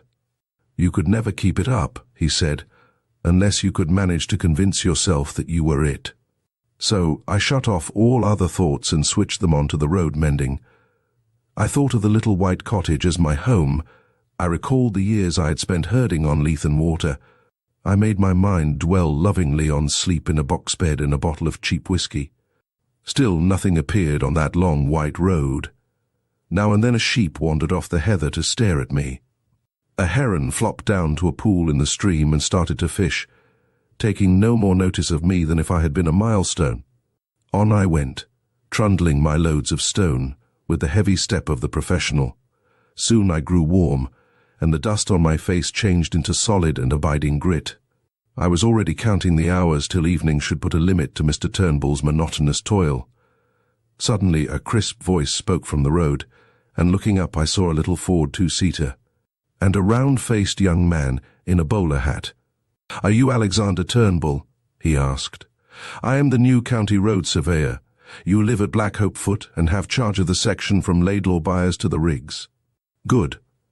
A fair bit of road, Turnbull, and not badly engineered. A little soft about a mile off, and the edges want cleaning. See you look after that. Good morning. You'll know me the next time you see me." Clearly my get-up was good enough for the dreaded surveyor. I went on with my work, and as the morning grew towards noon, I was cheered by a little traffic. A baker's van breasted the hill and sold me a bag of ginger biscuits which I stowed in my trouser pockets against emergencies. Then a herd passed with sheep and disturbed me somewhat by asking loudly what had become of Specky. "In bed with a colic," I replied, and the herd passed on. Just about midday, a big car stole down the hill, glided past and drew up 100 yards beyond. Its 3 occupants descended as if to stretch their legs, and sauntered towards me. 2 of the men I had seen before from the window of the Galloway Inn, one lean, sharp and dark, the other comfortable and smiling. The third had the look of a countryman, a vet perhaps, or a small farmer. He was dressed in ill-cut knickerbockers, and the eye in his head was as bright and wary as a hen's. "Morning," said the last. "That's a fine, easy job of yours." I had not looked up on their approach, and now, when accosted, I slowly and painfully straightened my back after the manner of roadmen, spat vigorously after the manner of the low Scot, and regarded them steadily before replying. I confronted 3 pairs of eyes that missed nothing. "There's war jobs and there's better," I said sententiously. "I wad rather hae yours sittin' a day on your hinderlands on thay cushions. It's you and your muckle cause that wreck my roads. If we had our writs, ye should be made to mend what ye break." The bright-eyed man was looking at the newspaper lying beside Turnbull's bundle. "I see you get your papers in good time," he said. I glanced at it casually. "Aye, in good time. Seeing that paper came out last Saturday, I'm just 6 days late." He picked it up, glanced at the superscription, and laid it down again. One of the others had been looking at my boots, and a word in German called the speaker's attention to them. "You've a fine taste in boots," he said. "These were never made by a country shoemaker." "They were not," I said readily. "They were made in London. I got them frae the gentleman that was here last year for the shooting. What was his name now?" And I scratched a forgetful head. Again the sleek one spoke in German. "Let us get on," he said. "This fellow is all right." They asked one last question. "Did you see anyone pass early this morning? He might be on a bicycle, or he might be on foot." I very nearly fell into the trap and told a story of a bicyclist hurrying past in the grey dawn. But I had the sense to see my danger. I pretended to consider very deeply. "I wasna up very early," I said.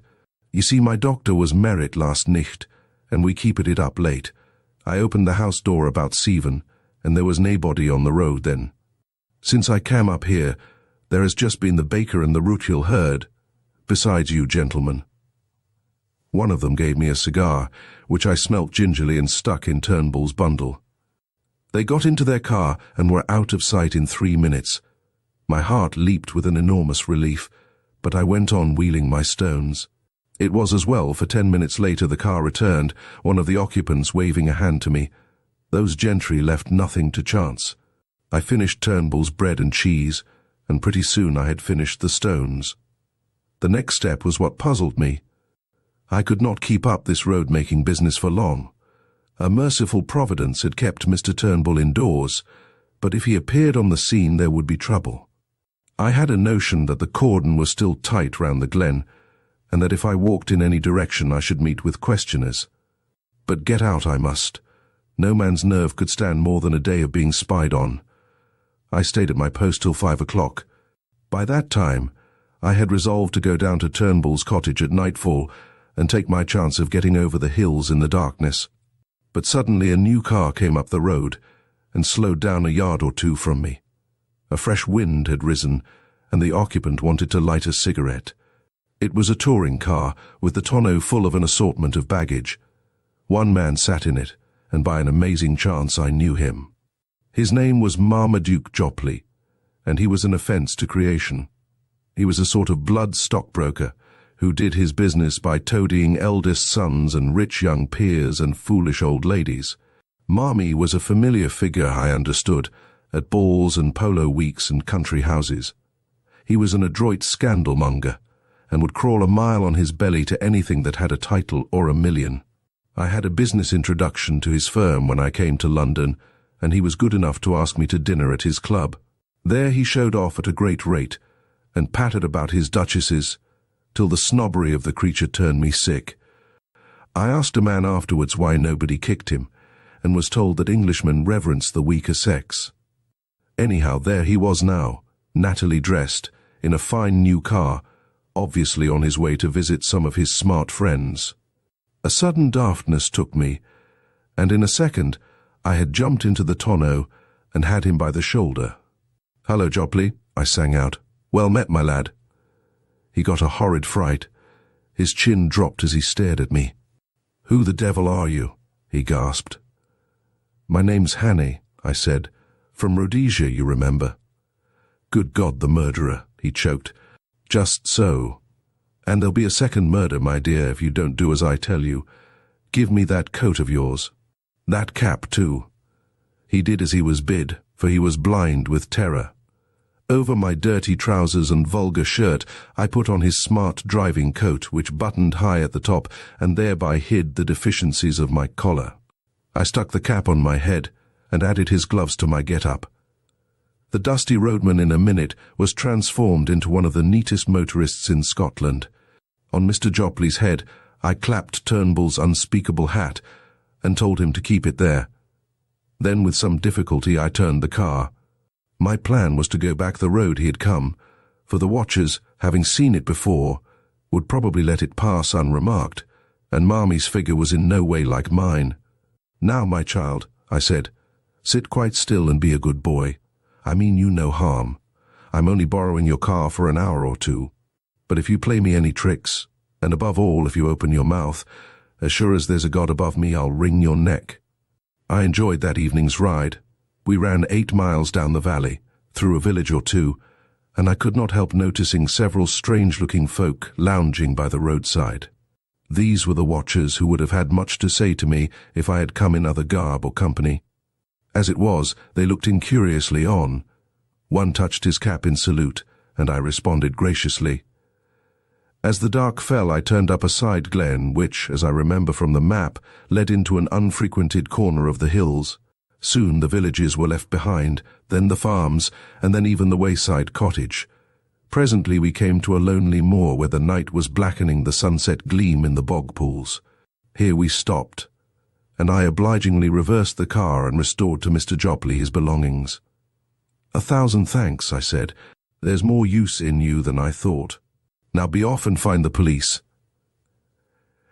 As I sat on the hillside, watching the tail light dwindle, I reflected on the various kinds of crime I had now sampled.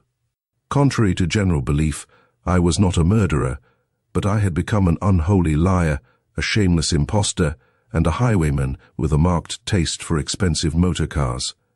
Chapter 6. The Adventure of the Bald Archaeologist. I spent the night on a shelf of the hillside, in the lee of a boulder where the heather grew long and soft. It was a cold business, for I had neither coat nor waistcoat.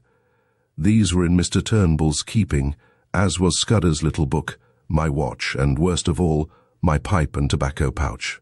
Only my money accompanied me in my belt, and about ½ pound of ginger biscuits in my trousers pocket. I supped off half those biscuits, and by worming myself deep into the heather, got some kind of warmth. My spirits had risen, and I was beginning to enjoy this crazy game of hide and seek. So far I had been miraculously lucky. The Milkman, the literary innkeeper, Sir Harry, the Roadman, and the idiotic Marmy were all pieces of undeserved good fortune. Somehow the first success gave me a feeling that I was going to pull the thing through. My chief trouble was that I was desperately hungry. When a Jew shoots himself in the city and there is an inquest, the newspapers usually report that the deceased was well-nourished. I remember thinking that they would not call me well-nourished if I broke my neck in a bog-hole. I lay and tortured myself, for the ginger biscuits merely emphasized the aching void. With the memory of all the good food I had thought so little of in London. There were paddocks, crisp sausages, and fragrant shavings of bacon, and shapely poached eggs. How often I had turned up my nose at them. There were the cutlets they did at the club, and a particular ham that stood on the cold table, for which my soul lusted. My thoughts hovered over all varieties of mortal edible, and finally settled on a porterhouse steak and a quart of bitter with a Welsh rabbit to follow. In longing hopelessly for these dainties, I fell asleep. I woke very cold and stiff about an hour after dawn. It took me a little while to remember where I was, for I had been very weary and had slept heavily. I saw first the pale blue sky through a net of heather, then a big shoulder of hill, and then my own boots placed neatly in a blaeberry bush. I raised myself on my arms and looked down into the valley, and that one look set me lacing up my boots in mad haste. For there were men below, not more than a quarter of a mile off, spaced out on the hillside like a fan, and beating the heather. Marmee had not been slow in looking for his revenge. I crawled out of my shelf into the cover of a boulder, and from it gained a shallow trench which slanted up the mountain face. This led me presently into the narrow gully of a burn, by way of which I scrambled to the top of the ridge. From there I looked back, and saw that I was still undiscovered. My pursuers were patiently quartering the hillside and moving upwards. Keeping behind the skyline, I ran for maybe half a mile, till I judged I was above the uppermost end of the glen. Then I showed myself, and was instantly noted by one of the flankers, who passed the word to the others. I heard cries coming up from below, and saw that the line of search had changed its direction. I pretended to retreat over the skyline, but instead went back the way I had come, and in 20 minutes was behind the ridge overlooking my sleeping place. From that viewpoint, I had the satisfaction of seeing the pursuit streaming up the hill at the top of the glen on a hopelessly false scent. I had before me a choice of routes, and I chose a ridge which made an angle with the one I was on, and so would soon put a deep glen between me and my enemies. The exercise had warmed my blood, and I was beginning to enjoy myself amazingly. As I went, I breakfasted on the dusty remnants of the ginger biscuits. I knew very little about the country, and I hadn't a notion what I was going to do. I trusted to the strength of my legs, but I was well aware that those behind me would be familiar with the lie of the land, and that my ignorance would be a heavy handicap. I saw in front of me a sea of hills, rising very high towards the south, but northwards breaking down into broad ridges which separated wide and shallow dales. The ridge I had chosen seemed to sink after a mile or two to a moor, which lay like a pocket in the uplands. That seemed as good a direction to take as any other. My stratagem had given me a fair start, call it 20 minutes, and I had the width of a glen behind me before I saw the first heads of the pursuers. The police had evidently called in local talent to their aid, and the men I could see had the appearance of herds or gamekeepers. They hallooed at the sight of me, and I waved my hand. Two dived into the glen and began to climb my ridge, while the others kept their own side of the hill. I felt as if I were taking part in a schoolboy game of hare and hounds, but very soon it began to seem less of a game. Those fellows behind were hefty men on their native heath. Looking back, I saw that only 3 were following direct, and I guessed that the others had fetched a circuit to cut me off. My lack of local knowledge might very well be my undoing, and I resolved to get out of this tangle of glens to the pocket of moor I had seen from the tops. I must so increase my distance as to get clear away from them, and I believed I could do this if I could find the right ground for it. If there had been cover, I would have tried a bit of stalking, but on these bare slopes you could see a fly a mile off. My hope must be in the length of my legs and the soundness of my wind, but I needed easier ground for that, for I was not bred a mountaineer. How I longed for a good Afrikander pony. I put on a great spurt and got off my ridge and down into the moor before any figures appeared on the skyline behind me. I crossed a burn and came out on a high road which made a pass between 2 glens. All in front of me was a big field of heather sloping up to a crest which was crowned with an odd feather of trees. In the dike by the roadside was a gate, from which a grass-grown track led over the first wave of the moor. I jumped the dike and followed it, and after a few hundred yards, as soon as it was out of sight of the highway, the grass stopped, and it became a very respectable road, which was evidently kept with some care. Clearly it ran to a house, and I began to think of doing the same. Hitherto my luck had held, and it might be that my best chance would be found in this remote dwelling. Anyhow, there were trees there, and that meant cover. I did not follow the road, but the burnside which flanked it on the right, where the bracken grew deep and the high banks made a tolerable screen. It was well I did so, for no sooner had I gained the hollow than, looking back, I saw the pursuit topping the ridge from which I had descended. After that, I did not look back. I had no time. I ran up the burnside, crawling over the open places, and for a large part wading in the shallow stream. I found a deserted cottage with a row of phantom peat stacks and an overgrown garden. Then I was among young hay, and very soon had come to the edge of a plantation of wind-blown firs. From there I saw the chimneys of the house smoking a few 100 yards to my left. I forsook the burnside, crossed another dike, and almost before I knew was on a rough lawn. A glance back told me that I was well out of sight of the pursuit, which had not yet passed the first lift of the moor. The lawn was a very rough place, cut with a scythe instead of a mower, and planted with beds of scrubby rhododendrons. A brace of black game, which are not usually garden birds, rose at my approach. The house before me was the ordinary moorland farm, with a more pretentious whitewashed wing added. Attached to this wing was a glass veranda, and through the glass I saw the face of an elderly gentleman meekly watching me. I stalked over the border of coarse hill gravel and entered the open veranda door. Within was a pleasant room, glass on one side, and on the other a mass of books. More books showed in an inner room. On the floor, instead of tables, stood cases such as you see in a museum, filled with coins and queer stone implements. There was a knee-hole desk in the middle, and seated at it, with some papers and open volumes before him, was the benevolent old gentleman. His face was round and shiny like Mr. Pickwick's, big glasses were stuck on the end of his nose, and the top of his head was as bright and bare as a glass bottle. He never moved when I entered, but raised his placid eyebrows and waited on me to speak. It was not an easy job, with about 5 minutes to spare, to tell a stranger who I was and what I wanted, and to win his aid. I did not attempt it. There was something about the eye of the man before me, something so keen and knowledgeable, that I could not find a word. I simply stared at him and stuttered.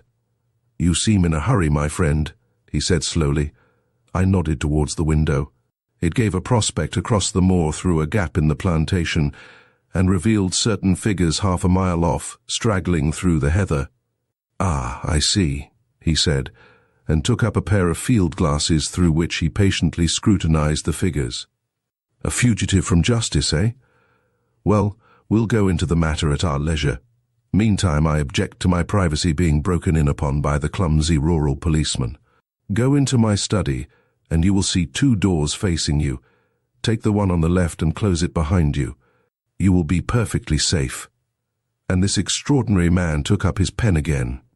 I did as I was bid, and found myself in a little dark chamber which smelt of chemicals, and was lit only by a tiny window high up in the wall. The door had swung behind me with a click like the door of a safe. Once again I had found an unexpected sanctuary. All the same, I was not comfortable. There was something about the old gentleman which puzzled and rather terrified me. He had been too easy and ready, almost as if he had expected me. And his eyes had been horribly intelligent. No sound came to me in that dark place. For all I knew, the police might be searching the house, and if they did, they would want to know what was behind this door. I tried to possess my soul in patience, and to forget how hungry I was. Then I took a more cheerful view. The old gentleman could scarcely refuse me a meal, and I fell to reconstructing my breakfast. Bacon and eggs would content me, but I wanted the better part of a flitch of bacon and half 100 eggs. And then, while my mouth was watering in anticipation, there was a click, and the door stood open. I emerged into the sunlight to find the master of the house sitting in a deep armchair in the room he called his study, and regarding me with curious eyes. "Have they gone?" I asked. "They have gone. I convinced them that you had crossed the hill. I do not choose that the police should come between me and one whom I am delighted to honor. This is a lucky morning for you, Mr. Richard Hannay." As he spoke, his eyelids seemed to tremble and to fall a little over his keen grey eyes. In a flash, the phrase of Scudder's came back to me, when he had described the man he most dreaded in the world. He had said that he could hood his eyes like a hawk. Then I saw that I had walked straight into the enemy's headquarters. My first impulse was to throttle the old ruffian and make for the open air. He seemed to anticipate my intention, for he smiled gently and nodded to the door behind me. I turned and saw two men servants who had me covered with pistols. He knew my name, but he had never seen me before. And as the reflection darted across my mind, I saw a slender chance. "I don't know what you mean," I said roughly. "And who are you calling Richard Hannay?" "My name's Ainsley." "So," he said, still smiling. "But of course you have others. We won't quarrel about a name." I was pulling myself together now, and I reflected that my garb, lacking coat and waistcoat and collar, would at any rate not betray me. I put on my surliest face and shrugged my shoulders. "I suppose you're going to give me up after all, and I call it a damned dirty trick. My God, I wish I had never seen that cursed motor car. Here's the money and be damned to you," and I flung 4 sovereigns on the table. He opened his eyes a little. "Oh no, I shall not give you up. My friends and I will have a little private settlement with you, that is all. You know a little too much, Mr. Hannay.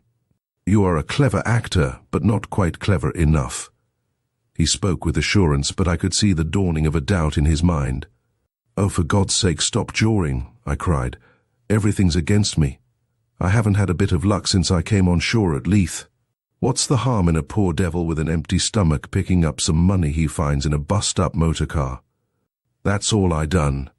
And for that I've been chivied for 2 days by those blasted bobbies over those blasted hills. I tell you, I'm fair sick of it. You can do what you like, old boy. Ned Ainsley's got no fight left in him." I could see that the doubt was gaining. "Will you oblige me with the story of your recent doings?" he asked. "I can't, Governor," I said in a real beggar's whine. "I've not had a bite to eat for 2 days. Give me a mouthful of food, and then you'll hear God's truth." I must have showed my hunger in my face, for he signalled to one of the men in the doorway. A bit of cold pie was brought and a glass of beer, and I wolfed them down like a pig. Or rather, like Ned Ainsley, for I was keeping up my character. In the middle of my meal he spoke suddenly to me in German, but I turned on him a face as blank as a stone wall. Then I told him my story, how I had come off an Archangel ship at Leith a week ago, and was making my way overland to my brother at Wigtown. I had run short of cash. I hinted vaguely at a spree, and I was pretty well on my uppers when I had come on a hole in a hedge, and, looking through, had seen a big motor car lying in the burn. I had poked about to see what had happened, and had found 3 sovereigns lying on the seat and 1 on the floor. There was nobody there or any sign of an owner, so I had pocketed the cash. But somehow the law had got after me. When I had tried to change a sovereign in a baker's shop, the woman had cried on the police, and a little later, when I was washing my face in a burn, I had been nearly gripped, and had only got away by leaving my coat and waistcoat behind me. "They can have the money back," I cried. "For a fat lot of good it's done me. Those parishes are all down on a poor man. Now, if it had been you, Governor, that had found the quids, nobody would have troubled you." "You're a good liar, Hannay," he said. I flew into a rage. "Stop fooling, damn you. I tell you my name's Ainsley, and I never heard of anyone called Hannay in my born days. I'd sooner have the police than you with your Hannays and your monkey-faced pistol tricks." "No, Governor, I beg pardon, I don't mean that. I'm much obliged to you for the grub, and I'll thank you to let me go now the coast's clear." It was obvious that he was badly puzzled. You see, he had never seen me, and my appearance must have altered considerably from my photographs, if he had got one of them. I was pretty smart and well-dressed in London, and now I was a regular tramp. "I do not propose to let you go. If you are what you say you are, you will soon have a chance of clearing yourself. If you are what I believe you are, I do not think you will see the light much longer." He rang a bell, and a 3rd servant appeared from the veranda. "I want the Lanchester in 5 minutes," he said. "There will be 3 to luncheon." Then he looked steadily at me, and that was the hardest ordeal of all. There was something weird and devilish in those eyes, cold, malignant, unearthly, and most hellishly clever. They fascinated me like the bright eyes of a snake. I had a strong impulse to throw myself on his mercy and offer to join his side. And if you consider the way I felt about the whole thing, you will see that that impulse must have been purely physical, the weakness of a brain mesmerized and mastered by a stronger spirit. But I managed to stick it out and even to grin. "You'll know me next time, Governor," I said. "Carl," he spoke in German to one of the men in the doorway, "you will put this fellow in the storeroom till I return, and you will be answerable to me for his keeping." I was marched out of the room with a pistol at each ear. The storeroom was a damp chamber in what had been the old farmhouse. There was no carpet on the uneven floor, and nothing to sit down on but a school form.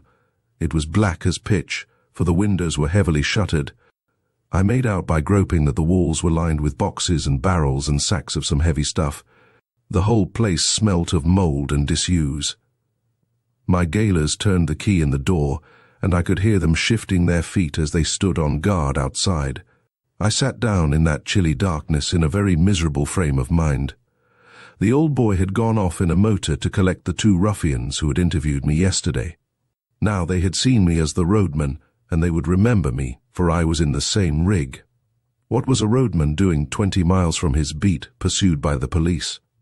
A question or two would put them on the track.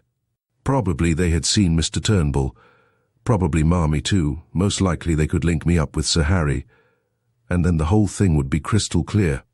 What chance had I in this moorland house with 3 desperadoes and their armed servants? I began to think wistfully of the police, now plodding over the hills after my wraith. They, at any rate, were fellow countrymen and honest men, and their tender mercies would be kinder than these ghoulish aliens. But they wouldn't have listened to me. That old devil with the eyelids had not taken long to get rid of them. I thought he probably had some kind of graft with the constabulary. Most likely he had letters from cabinet ministers saying he was to be given every facility for plotting against Britain. That's the sort of owlish way we run our politics in this jolly old country. The 3 would be back for lunch, so I hadn't more than a couple of hours to wait. It was simply waiting on destruction, for I could see no way out of this mess. I wished that I had Scudder's courage, for I am free to confess I didn't feel any great fortitude. The only thing that kept me going was that I was pretty furious. It made me boil with rage to think of those 3 spies getting the pull on me like this. I hoped that at any rate I might be able to twist one of their necks before they downed me. The more I thought of it, the angrier I grew, and I had to get up and move about the room. I tried the shutters, but they were the kind that lock with a key, and I couldn't move them. From the outside came the faint clucking of hens in the warm sun. Then I groped among the sacks and boxes. I couldn't open the latter, and the sacks seemed to be full of things like dog biscuits that smelt of cinnamon. But, as I circumnavigated the room, I found a handle in the wall which seemed worth investigating. It was the door of a wall cupboard, what they call a press in Scotland, and it was locked. I shook it, and it seemed rather flimsy. For want of something better to do, I put out my strength on that door, getting some purchase on the handle by looping my braces round it. Presently the thing gave with a crash which I thought would bring in my warders to inquire. I waited for a bit, and then started to explore the cupboard shelves. There was a multitude of queer things there. I found an odd vesta or two in my trouser pockets and struck a light. It was out in a second, but it showed me one thing. There was a little stock of electric torches on one shelf.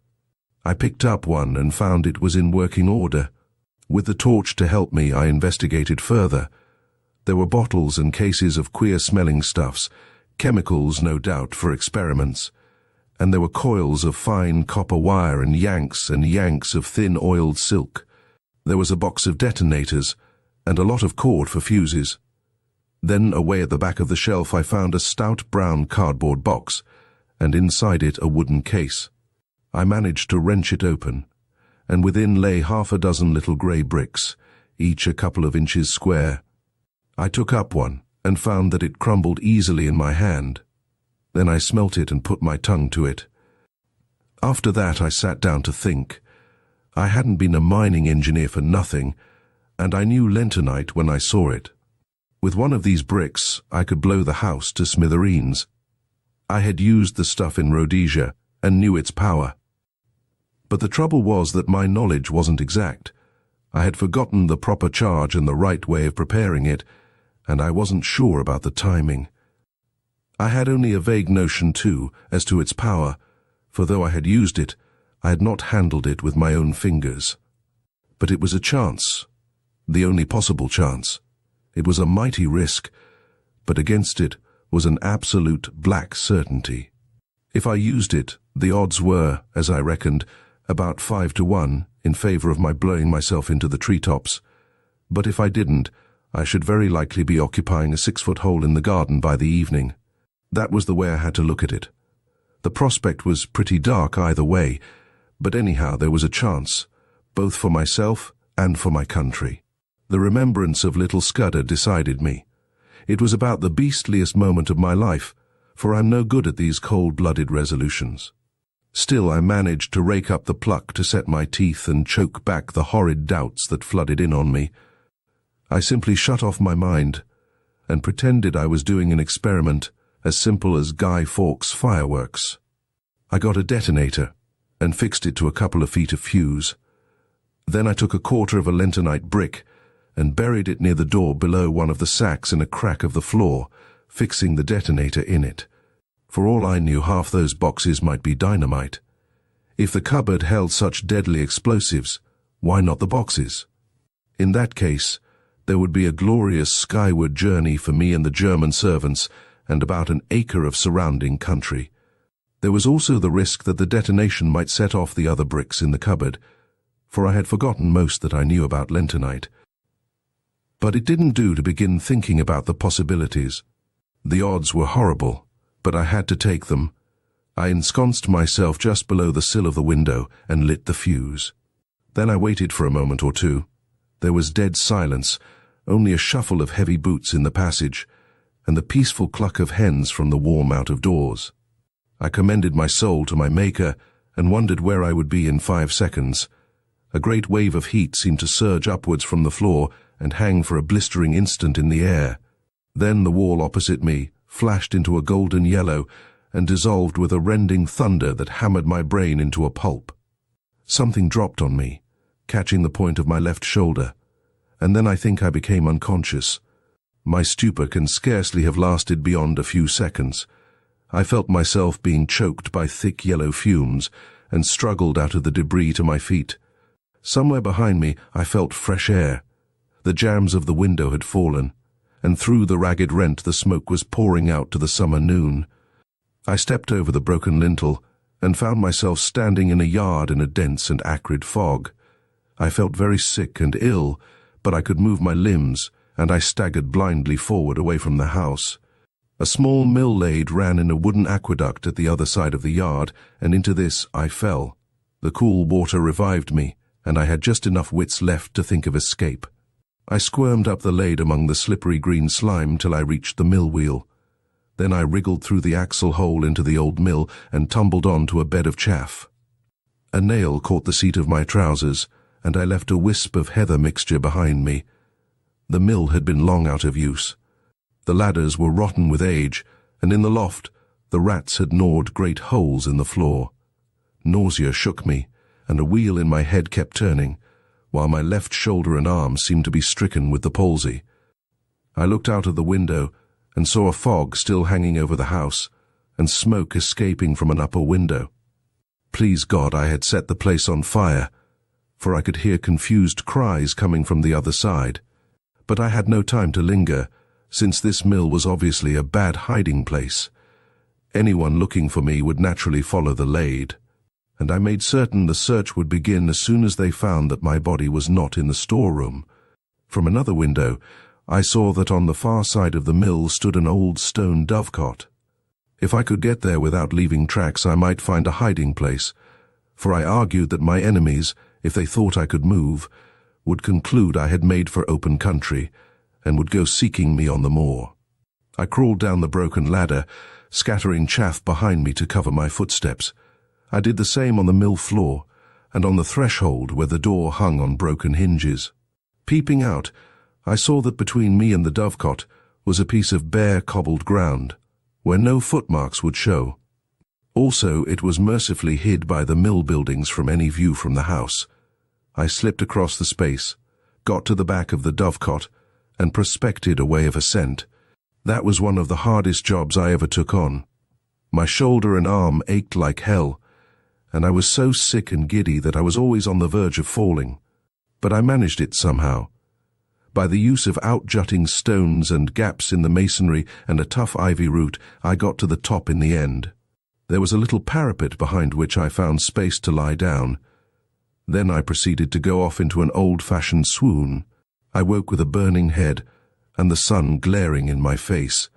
For a long time I lay motionless, for those horrible fumes seemed to have loosened my joints and dulled my brain. Sounds came to me from the house, men speaking throatily and the throbbing of a stationary car.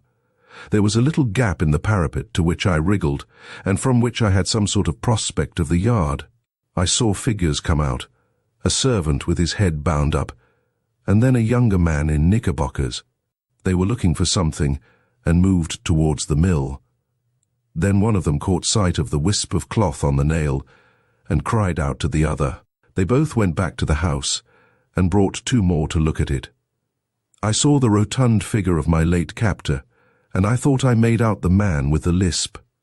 I noticed that all had pistols. For half an hour they ransacked the mill.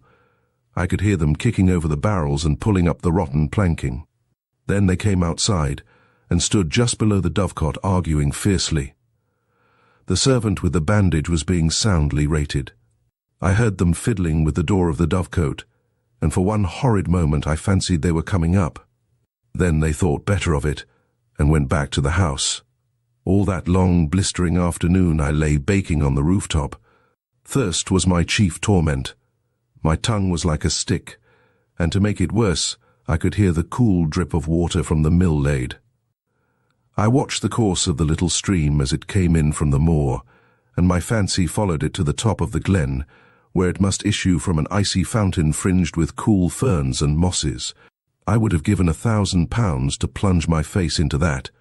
I had a fine prospect of the whole ring of moorland. I saw the car speed away with two occupants, and a man on a hill pony riding east. I judged they were looking for me, and I wished them joy of their quest. But I saw something else more interesting. The house stood almost on the summit of a swell of moorland, which crowned a sort of plateau, and there was no higher point nearer than the big hills 6 miles off. The actual summit, as I have mentioned, was a biggish clump of trees, firs mostly, with a few ashes and beeches. On the dovecot, I was almost on a level with the treetops, and could see what lay beyond. The wood was not solid, but only a ring, and inside was an oval of green turf, for all the world like a big cricket field. I didn't take long to guess what it was. It was an aerodrome, and a secret one. The place had been most cunningly chosen. For suppose anyone were watching an aeroplane descending here, he would think it had gone over the hill beyond the trees. As the place was on the top of a rise in the midst of a big amphitheatre, any observer from any direction would conclude it had passed out of view behind the hill. Only a man very close at hand would realize that the aeroplane had not gone over, but had descended in the midst of the wood. An observer with a telescope on one of the higher hills might have discovered the truth, but only herds went there, and herds do not carry spy-glasses. When I looked from the dovecot, I could see far away a blue line which I knew was the sea, and I grew furious to think that our enemies had this secret conning tower to rake our waterways. Then I reflected that if that aeroplane came back, the chances were 10 to 1 that I would be discovered. So through the afternoon I lay and prayed for the coming of darkness, and glad I was when the sun went down over the big western hills and the twilight haze crept over the moor.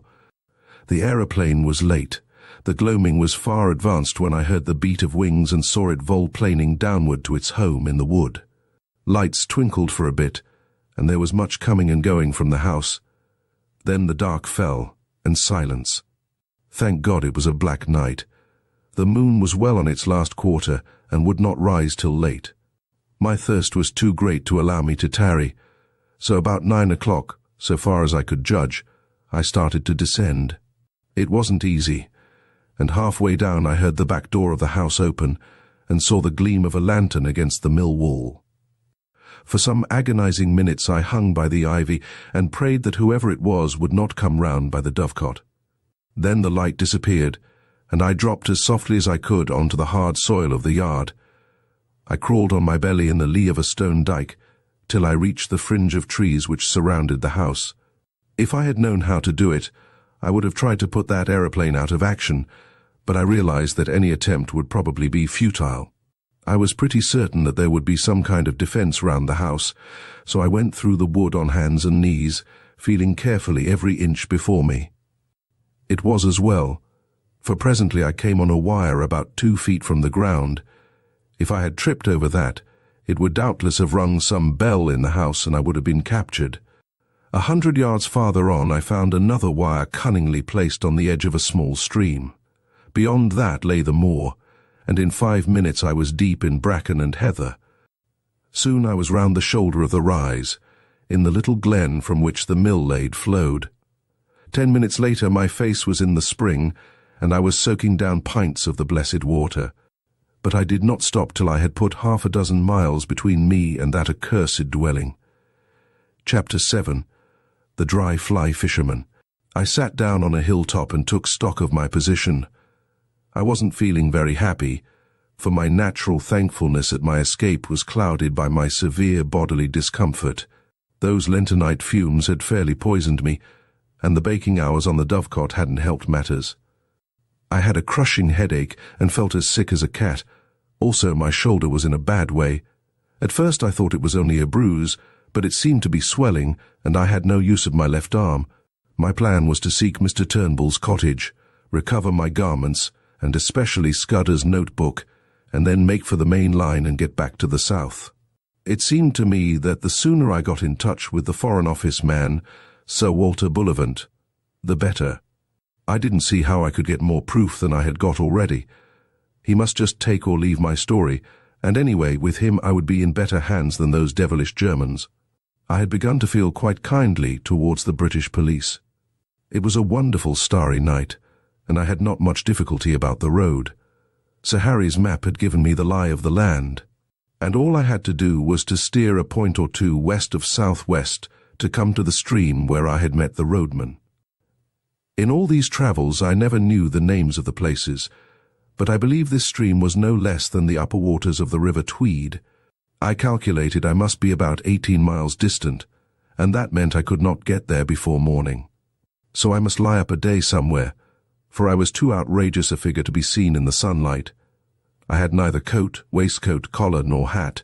My trousers were badly torn, and my face and hands were black with the explosion. I dare say I had other beauties, for my eyes felt as if they were furiously bloodshot. Altogether, I was no spectacle for God-fearing citizens to see on a high road. Very soon after daybreak I made an attempt to clean myself in a hill burn, and then approached a herd's cottage, for I was feeling the need of food. The herd was away from home, and his wife was alone, with no neighbour for 5 miles. She was a decent old body, and a plucky one, for though she got a fright when she saw me, she had an axe handy, and would have used it on any evil-doer. I told her that I had had a fall, I didn't say how, and she saw by my looks that I was pretty sick. Like a true Samaritan, she asked no questions, but gave me a bowl of milk with a dash of whiskey in it, and let me sit for a little by her kitchen fire. She would have bathed my shoulder, but it ached so badly that I would not let her touch it. I don't know what she took me for, a repentant burglar. Perhaps, for when I wanted to pay her for the milk, and tendered a sovereign which was the smallest coin I had, she shook her head, and said something about giving it to them that had a right to it.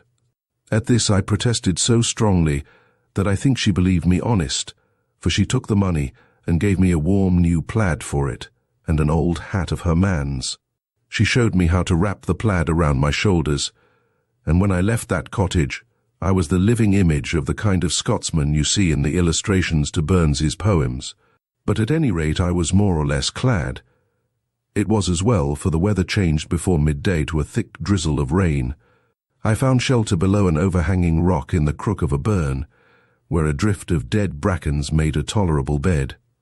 There I managed to sleep till nightfall, waking very cramped and wretched, with my shoulder gnawing like a toothache. I ate the oatcake and cheese the old wife had given me, and set out again just before the darkening. I pass over the miseries of that night among the wet hills. There were no stars to steer by, and I had to do the best I could from my memory of the map. Twice I lost my way, and I had some nasty falls into peat bogs. I had only about 10 miles to go as the crow flies, but my mistakes made it nearer 20.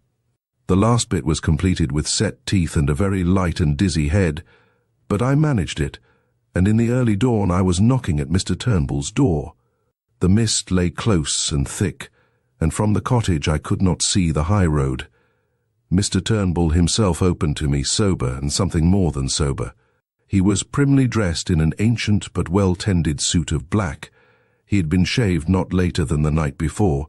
He wore a linen collar, and in his left hand he carried a pocket Bible. At first he did not recognize me. "Where are ye that come stravaiging here on the Sabbath morning?" he asked. I had lost all count of the days. So the Sabbath was the reason for this strange decorum. My head was swimming so wildly that I could not frame a coherent answer. But he recognized me, and he saw that I was ill. "Hey, ye got my specs?" he asked. I fetched them out of my trouser pocket and gave him them. "Ye'll hae come for your jacket and waistcoat," he said. "Come in by. Losh man, ye terrible June i' the legs. Hold up till I get ye to a chair." I perceived I was in for a bout of malaria. I had a good deal of fever in my bones, and the wet night had brought it out, while my shoulder and the effects of the fumes combined to make me feel pretty bad. Before I knew, Mr. Turnbull was helping me off with my clothes and putting me to bed in one of the 2 cupboards that lined the kitchen walls. He was a true friend in need, that old Roadman. His wife was dead years ago, and since his daughter's marriage he lived alone. For the better part of 10 days he did all the rough nursing I needed. I simply wanted to be left in peace while the fever took its course. And when my skin was cool again, I found that the bout had more or less cured my shoulder. But it was a baddish go, and though I was out of bed in 5 days, it took me some time to get my legs again. He went out each morning, leaving me milk for the day, and locking the door behind him, and came in the evening to sit silent in the chimney corner. Not a soul came near the place. When I was getting better, he never bothered me with a question. Several times he fetched me a 2-days-old Scotsman, and I noticed that the interest in the Portland Place murder seemed to have died down. There was no mention of it, and I could find very little about anything except a thing called the General Assembly, some ecclesiastical spree, I gathered. One day he produced my belt from a lockfast drawer. "There's a terrible heap of siller in't," he said. "You'd better count it to see it's there." He never even sought my name. I asked him if anybody had been around making inquiries subsequent to my spell at the road-making. Aye, there was a man in a motor car. He spared way had town my place that day, and I let on I thocht him daft. But he keep it on at me, and syne I said he maun be thinking o' my good brither Frey the clooch that whiles lent me a horn. He was a worse-looking sowl, and I couldna understand the half of his English tongue. I was getting restless those last days, and as soon as I felt myself fit, I decided to be off. That was not till the 12th day of June, and as luck would have it, a drover went past that morning, taking some cattle to Moffat. He was a man named Hislop, a friend of Turnbull's, and he came in to his breakfast with us, and offered to take me with him. I made Turnbull accept £5 for my lodging, and a hard job I had of it. There never was a more independent being. He grew positively rude when I pressed him, and shy and red, and took the money at last without a thank you. When I told him how much I owed him, he grunted something about gwyd turn deserving anitherv you would have thought from our leave-taking that we had parted in disgust. Hislop was a cheery soul, who chatted all the way over the pass and down the sunny vale of Annan. I talked of Galloway markets and sheep prices, and he made up his mind I was a pack shepherd from those parts, whatever that may be. My plaid and my old hat, as I have said, gave me a fine theatrical Scots look. But driving cattle is a mortally slow job, and we took the better part of the day to cover 12 miles. If I had not had such an anxious heart, I would have enjoyed that time. It was shining blue weather, with a constantly changing prospect of brown hills and far green meadows, and a continual sound of larks and curlews and falling streams. But I had no mind for the summer, and little for Hislop's conversation, for as the fateful 15th of June drew near, I was overweighed with the hopeless difficulties of my enterprise. I got some dinner in a humble Moffat public house, and walked the 2 miles to the junction on the main line. The night express for the south was not due till near midnight, and to fill up the time I went up on the hillside and fell asleep, for the walk had tired me. I all but slept too long, and had to run to the station and catch the train with 2 minutes to spare. The feel of the hard third-class cushions and the smell of stale tobacco cheered me up wonderfully. At any rate, I felt now that I was getting to grips with my job. I was decanted at Crewe in the small hours, and had to wait till 6 to get a train for Birmingham. In the afternoon I got to Reading, and changed into a local train which journeyed into the deeps of Berkshire. Presently I was in a land of lush water meadows and slow, reedy streams. About 8 o'clock in the evening, a weary and travel-stained being, a cross between a farm labourer and a vet, with a checked black and white plaid over his arm, for I did not dare to wear it south of the border, descended at the little station of Artinswell. There were several people on the platform, and I thought I had better wait to ask my way till I was clear of the place. The road led through a wood of great beeches and then into a shallow valley, with the green backs of downs peeping over the distant trees. After Scotland, the air smelt heavy and flat, but infinitely sweet, for the limes and chestnuts and lilac bushes were domes of blossom.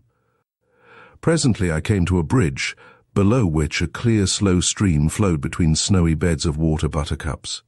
A little above it was a mill, and the lasher made a pleasant, cool sound in the scented dusk. Somehow the place soothed me and put me at my ease. I fell to whistling as I looked into the green depths, and the tune which came to my lips was Annie Laurie. A fisherman came up from the waterside, and as he neared me he too began to whistle. The tune was infectious, for he followed my suit. He was a huge man in untidy old flannels and a wide-brimmed hat, with a canvas bag slung on his shoulder. He nodded to me, and I thought I had never seen a shrewder or better-tempered face. He leaned his delicate 10-foot split cane rod against the bridge, and looked with me at the water. "Clear, isn't it?" he said pleasantly. "I back our Kennet any day against the test. Look at that big fellow. 4 pounds if he's an ounce. But the evening rise is over and you can't tempt 'em." "I don't see him," said I. "Look, there, a yard from the reeds just above that stickle. I've got him now. You might swear he was a black stone." "So," he said, and whistled another bar of Annie Laurie. "Twisden's the name, isn't it?" he said over his shoulder, his eyes still fixed on the stream. "No," I said. "I mean to say, yes." I had forgotten all about my alias. "It's a wise conspirator that knows his own name," he observed, grinning broadly at a moorhen that emerged from the bridge's shadow. I stood up and looked at him, at the square, cleft jaw and broad, lined brow and the firm folds of cheek, and began to think that here at last was an ally worth having. His whimsical blue eyes seemed to go very deep. Suddenly he frowned. "I call it disgraceful," he said, raising his voice. "Disgraceful that an able-bodied man like you should dare to beg. You can get a meal from my kitchen, but you'll get no money from me." A dog-cart was passing, driven by a young man who raised his whip to salute the fisherman. When he had gone, he picked up his rod. "That's my house," he said, pointing to a white gate 100 yards on. "Wait 5 minutes, and then go round to the back door." And with that, he left me. I did as I was bidden. I found a pretty cottage with a lawn running down to the stream, and a perfect jungle of guelder rose and lilac flanking the path. The back door stood open, and a grave butler was awaiting me. "Come this way, sir," he said, and he led me along a passage and up a back staircase to a pleasant bedroom looking towards the river. There I found a complete outfit laid out for me, dress clothes with all the fixings, a brown flannel suit, shirts, collars, ties, shaving things and hairbrushes, even a pair of patent shoes. "Sir Walter thought as how Mr. Reggie's things would fit you, sir," said the butler. "He keeps some clothes here, for he comes regular on the weekends. There's a bathroom next door, and I've prepared a oat bath. Dinner in half an hour, sir. You'll hear the gong, the grave being withdrew, and I sat down in a chintz-covered easy chair and gaped. It was like a pantomime, to come suddenly out of beggardom into this orderly comfort. Obviously Sir Walter believed in me, though why he did I could not guess. I looked at myself in the mirror and saw a wild, haggard brown fellow, with a fortnight's ragged beard and dust in ears and eyes, collarless, vulgarly shirted, with shapeless old tweed clothes and boots that had not been cleaned for the better part of a month. I made a fine tramp and a fair drover, and here I was ushered by a prim butler into this temple of gracious ease. And the best of it was that they did not even know my name. I resolved not to puzzle my head, but to take the gifts the gods had provided. I shaved and bathed luxuriously, and got into the dress clothes and clean crackling shirt, which fitted me not so badly. By the time I had finished, the looking-glass showed a not unpersonable young man. Sir Walter awaited me in a dusky dining room where a little round table was lit with silver candles. The sight of him, so respectable and established and secure, the embodiment of law and government and all the conventions, took me aback and made me feel an interloper. He couldn't know the truth about me, or he wouldn't treat me like this. I simply could not accept his hospitality on false pretenses. "I'm more obliged to you than I can say, but I'm bound to make things clear," I said. "I'm an innocent man, but I'm wanted by the police. I've got to tell you this, and I won't be surprised if you kick me out." He smiled. "That's all right. Don't let that interfere with your appetite. We can talk about these things after dinner." I never ate a meal with greater relish, for I had had nothing all day but railway sandwiches. Sir Walter did me proud, for we drank a good champagne and had some uncommon fine port afterwards. It made me almost hysterical to be sitting there, waited on by a footman and a sleek butler, and remember that I had been living for 3 weeks like a brigand, with every man's hand against me. I told Sir Walter about tigerfish in the Zambesi that bite off your fingers if you give them a chance, and we discussed sport up and down the globe, for he had hunted a bit in his day. We went to his study for coffee, a jolly room full of books and trophies and untidiness and comfort. I made up my mind that if ever I got rid of this business and had a house of my own, I would create just such a room. Then when the coffee cups were cleared away, and we had got our cigars alight, my host swung his long legs over the side of his chair and bade me get started with my yarn. "I've obeyed Harry's instructions," he said, "and the bribe he offered me was that you would tell me something to wake me up." "I'm ready, Mr. Hannay." I noticed with a start that he called me by my proper name. I began at the very beginning. I told of my boredom in London, and the night I had come back to find Scudder gibbering on my doorstep. I told him all Scudder had told me about Karolides and the Foreign Office conference, and that made him purse his lips and grin. Then I got to the murder, and he grew solemn again. He heard all about the Milkman and my time in Galloway, and my deciphering Scudder's notes at the inn. "You've got them here?" he asked sharply, and drew a long breath when I whipped the little book from my pocket. I said nothing of the contents. Then I described my meeting with Sir Harry, and the speeches at the hall. At that he laughed uproariously. "Harry talked dashed nonsense, did he? I quite believe it. He's as good a chap as ever breathed, but his idiot of an uncle has stuffed his head with maggots. Go on, Mr. Hannay." My day as roadman excited him a bit. He made me describe the two fellows in the car very closely, and seemed to be raking back in his memory. He grew merry again when he heard of the fate of that ass Jopley, but the old man in the moorland house solemnized him. Again I had to describe every detail of his appearance. Bland and bald-headed and hooded his eyes like a bird. He sounds a sinister wildfowl, and you dynamited his hermitage after he had saved you from the police. Spirited piece of work, that. Presently I reached the end of my wanderings. He got up slowly and looked down at me from the hearthrug. "You may dismiss the police from your mind," he said. "You're in no danger from the law of this land."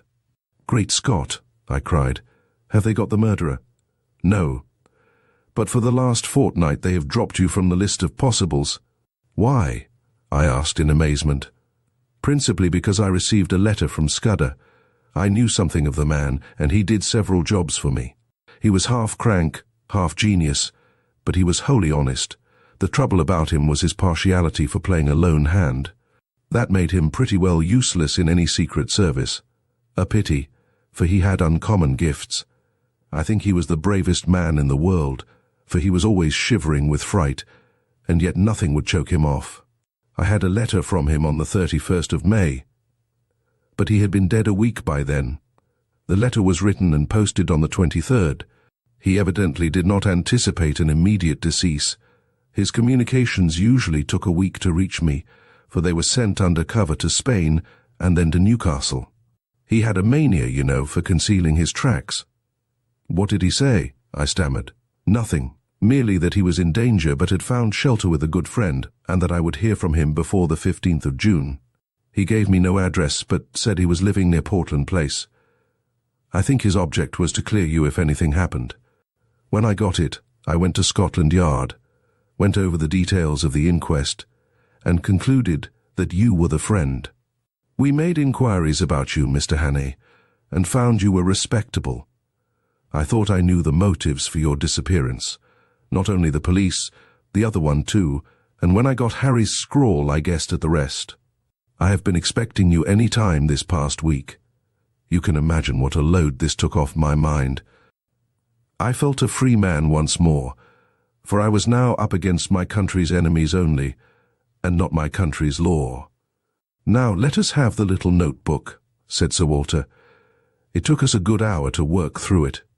I explained the cipher, and he was jolly quick at picking it up.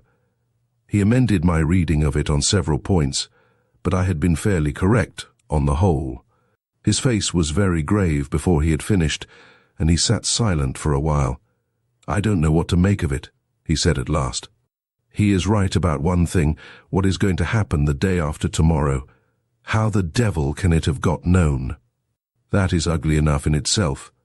But all this about war and the Black Stone, it reads like some wild melodrama. If only I had more confidence in Scudder's judgment. The trouble about him was that he was too romantic. He had the artistic temperament, and wanted a story to be better than God meant it to be. He had a lot of odd biases, too. Jews, for example, made him see red. Jews and the high finance. The Black Stone, he repeated. Der Schwarzstein. It's like a penny novelette. And all this stuff about Carolides. That is the weak part of the tale, for I happen to know that the virtuous Carolides is likely to outlast us both. There is no state in Europe that wants him gone. Besides, he has just been playing up to Berlin and Vienna and giving my chief some uneasy moments. No, Scudder has gone off the track there. Frankly, Hannay, I don't believe that part of his story. There's some nasty business afoot, and he found out too much and lost his life over it. But I am ready to take my oath that it is ordinary spy work. A certain great European power makes a hobby of her spy system, and her methods are not too particular. Since she pays by piecework, her blackguards are not likely to stick at a murder or two. They want our naval dispositions for their collection at the Marinant, but they will be pigeonholed, nothing more. Just then the butler entered the room. There's a trunk call from London, Sir Walter. It's Mr. Eath, and he wants to speak to you personally. My host went off to the telephone. He returned in 5 minutes with a whitish face. I apologize to the shade of Scudder, he said. Carolides was shot dead this evening at a few minutes after 7. Chapter 8. The Coming of the Black Stone. I came down to breakfast next morning, after 8 hours of blessed dreamless sleep, to find Sir Walter decoding a telegram in the midst of muffins and marmalade. His fresh rosiness of yesterday seemed a thought tarnished. I had a busy hour on the telephone after you went to bed, he said. I got my chief to speak to the First Lord and the Secretary for War, and they are bringing Royer over a day sooner. This wire clinches it. He will be in London at 5. Odd that the code word for a sous-chef d'etat major general should be porker. He directed me to the hot dishes and went on. Not that I think it will do much good. If your friends were clever enough to find out the first arrangement, they are clever enough to discover the change. I would give my head to know where the leak is. We believe there were only 5 men in England who knew about Royer's visit, and you may be certain there were fewer in France, for they manage these things better there. While I ate, he continued to talk, making me to my surprise a present of his full confidence. "Can the dispositions not be changed?" I asked. "They could," he said, "but we want to avoid that if possible. They are the result of immense thought, and no alteration would be as good. Besides, on 1 or 2 points change is simply impossible. Still, something could be done, I suppose, if it were absolutely necessary. But you see the difficulty, Hannay. Our enemies are not going to be such fools as to pick Royer's pocket or any childish game like that. They know that would mean a row and put us on our guard. Their aim is to get the details without any one of us knowing, so that Royer will go back to Paris in the belief that the whole business is still deadly secret. If they can't do that, they fail, for, once we suspect, they know that the whole thing must be altered. Then we must stick by the Frenchman's side till he is home again," I said. "If they thought they could get the information in Paris, they would try there. It means that they have some deep scheme on foot in London which they reckon is going to win out. Royer dines with my chief and then comes to my house where 4 people will see him: Whitaker from the Admiralty, myself, Sir Arthur Drew, and General Winstanley. The First Lord is ill and has gone to Sheringham. At my house he will get a certain document from Whitaker, and after that he will be motored to Portsmouth, where a destroyer will take him to Havre. His journey is too important for the ordinary boat train. He will never be left unattended for a moment till he is safe on French soil. The same with Whitaker till he meets Royer. That is the best we can do, and it's hard to see how there can be any miscarriage. But I don't mind admitting that I'm horribly nervous.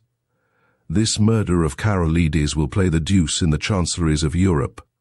After breakfast he asked me if I could drive a car. "Well, you'll be my chauffeur today and wear Hudson's rig. You're about his size. You have a hand in this business and we are taking no risks. There are desperate men against us who will not respect the country retreat of an overworked official.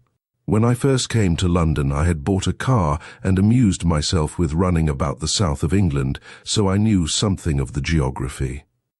I took Sir Walter to town by the Bath Road and made good going. It was a soft, breathless June morning, with a promise of sultriness later, but it was delicious enough swinging through the little towns with their freshly watered streets, and past the summer gardens of the Thames Valley. I landed Sir Walter at his house in Queen Anne's Gate, punctually by 11:30. The butler was coming up by train with the luggage. The first thing he did was to take me round to Scotland Yard. There we saw a prim gentleman, with a clean-shaven lawyer's face. "I've brought you the Portland Place murderer," was Sir Walter's introduction. The reply was a wry smile. "It would have been a welcome present, Bullivant. This, I presume, is Mr. Richard Hannay, who for some days greatly interested my department. Mr. Hannay will interest it again. He has much to tell you, but not today. For certain grave reasons his tale must wait for 4 hours. Then, I can promise you, you will be entertained and possibly edified. I want you to assure Mr. Hannay that he will suffer no further inconvenience." This assurance was promptly given. "You can take up your life where you left off," I was told.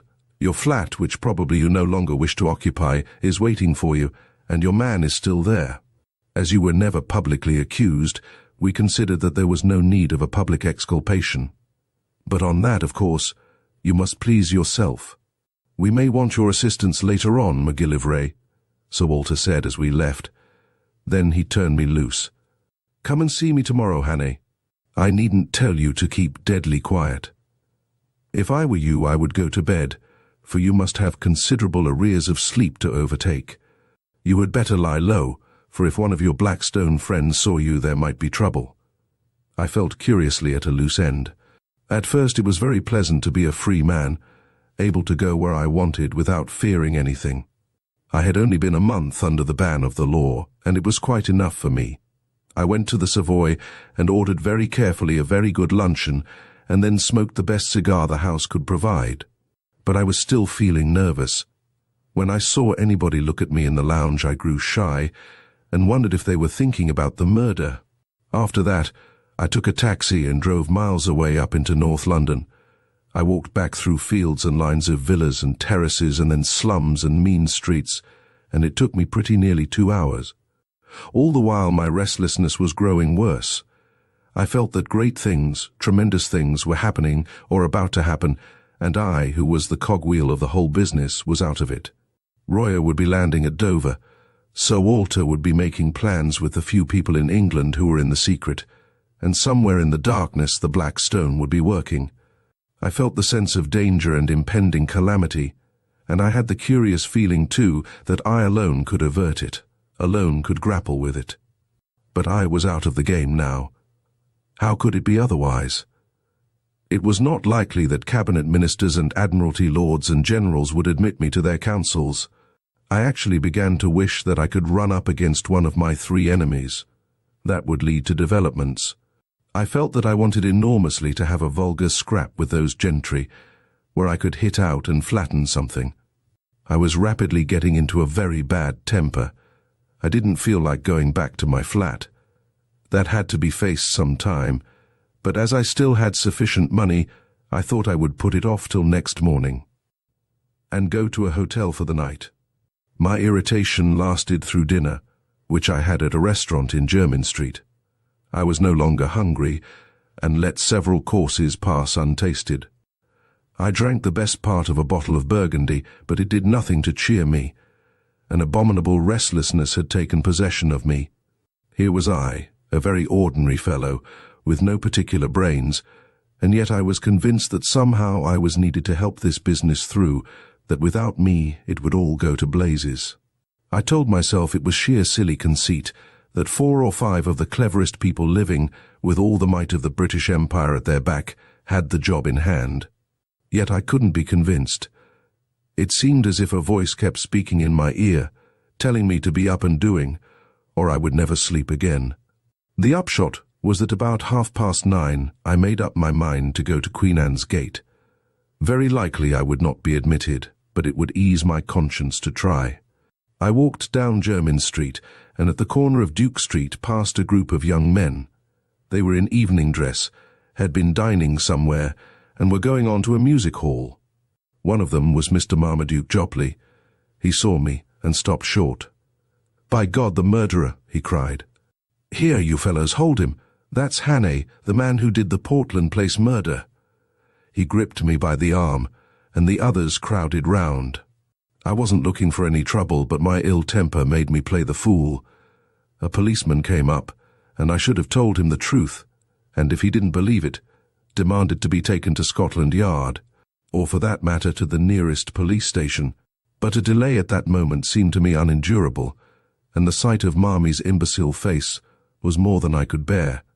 I let out with my left, and had the satisfaction of seeing him measure his length in the gutter.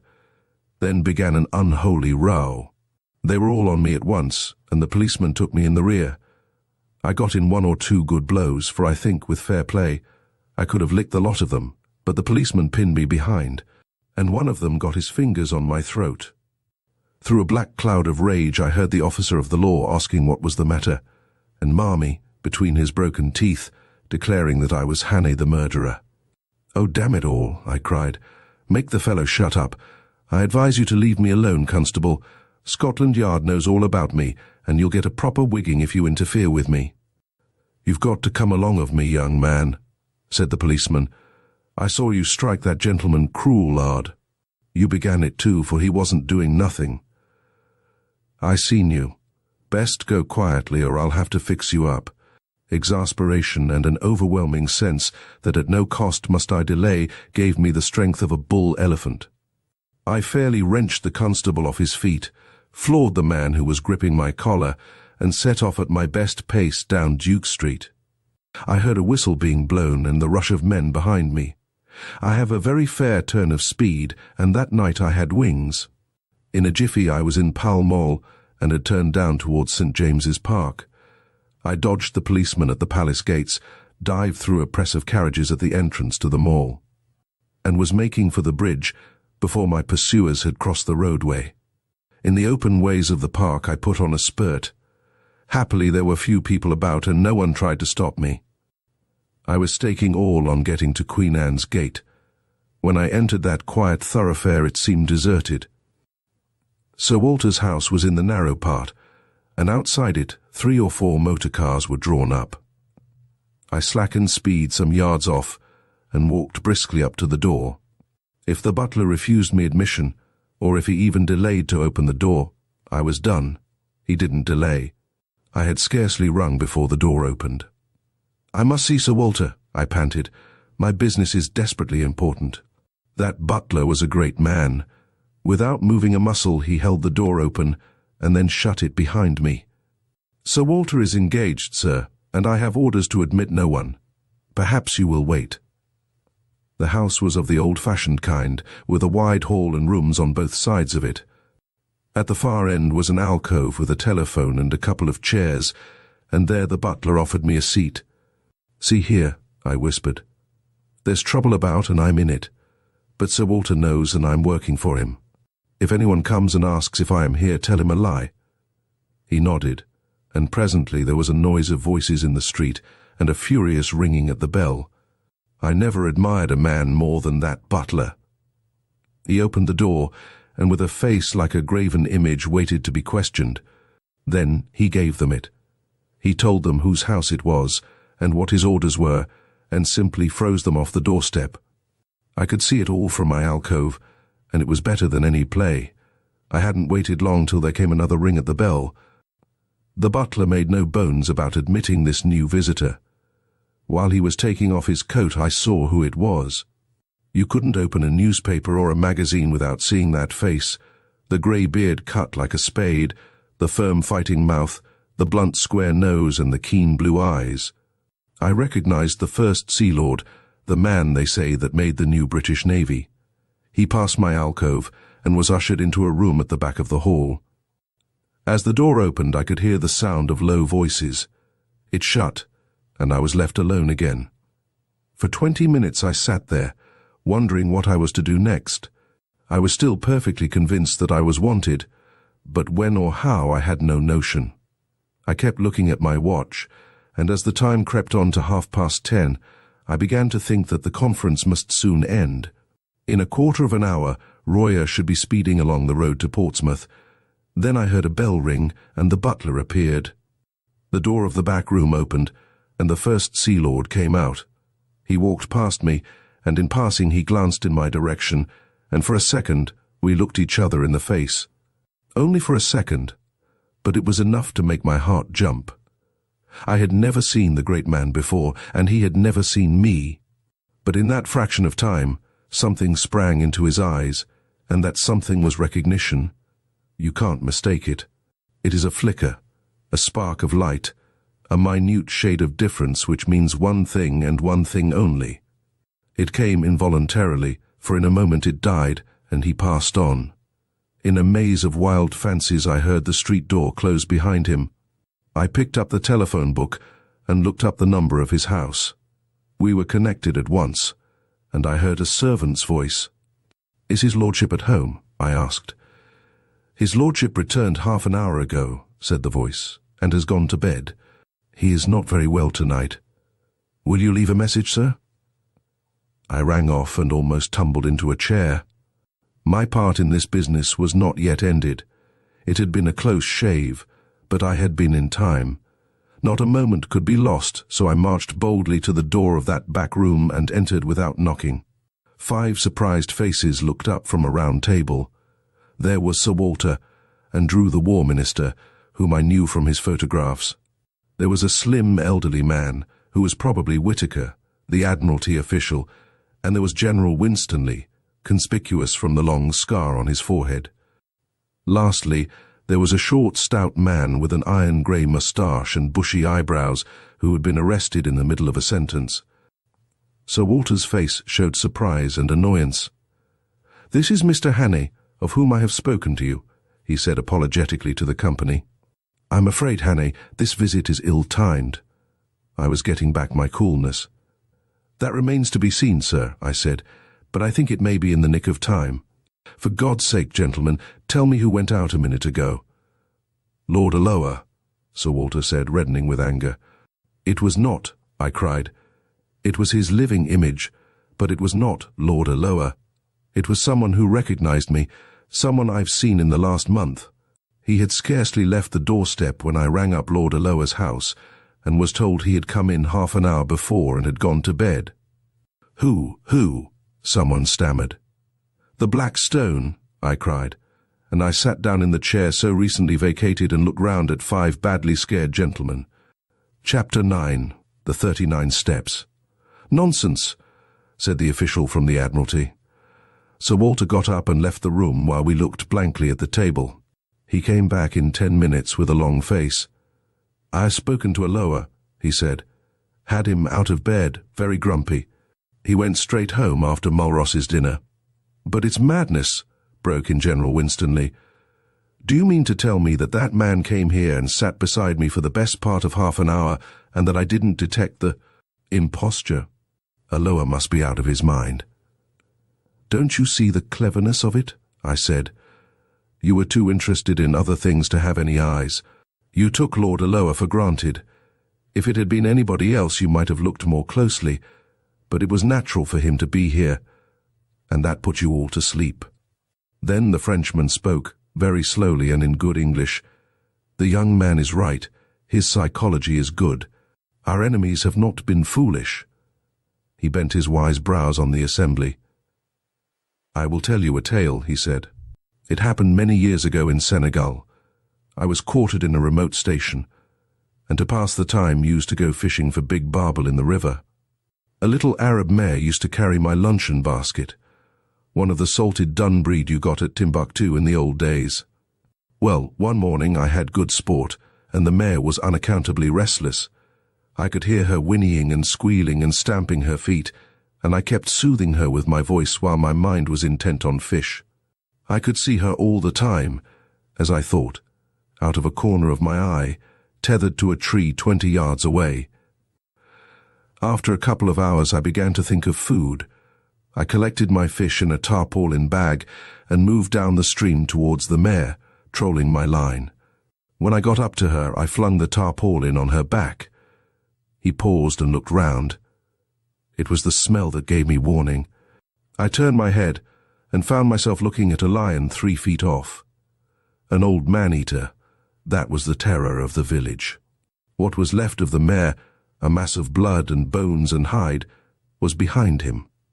What happened? I asked. I was enough of a hunter to know a true yarn when I heard it. I stuffed my fishing rod into his jaws and I had a pistol. Also my servants came presently with rifles. But he left his mark on me.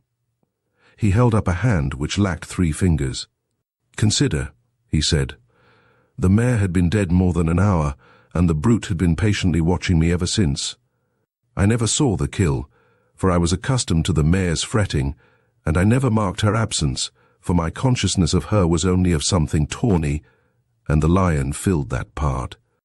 If I could blunder thus, gentlemen, in a land where men's senses are keen, why should we busy preoccupied urban folk not err also?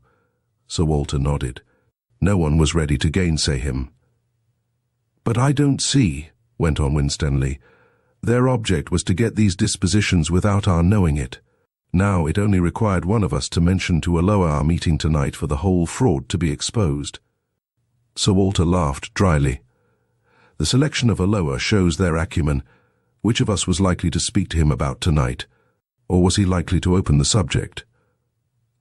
I remembered the First Sea Lord's reputation for taciturnity and shortness of temper.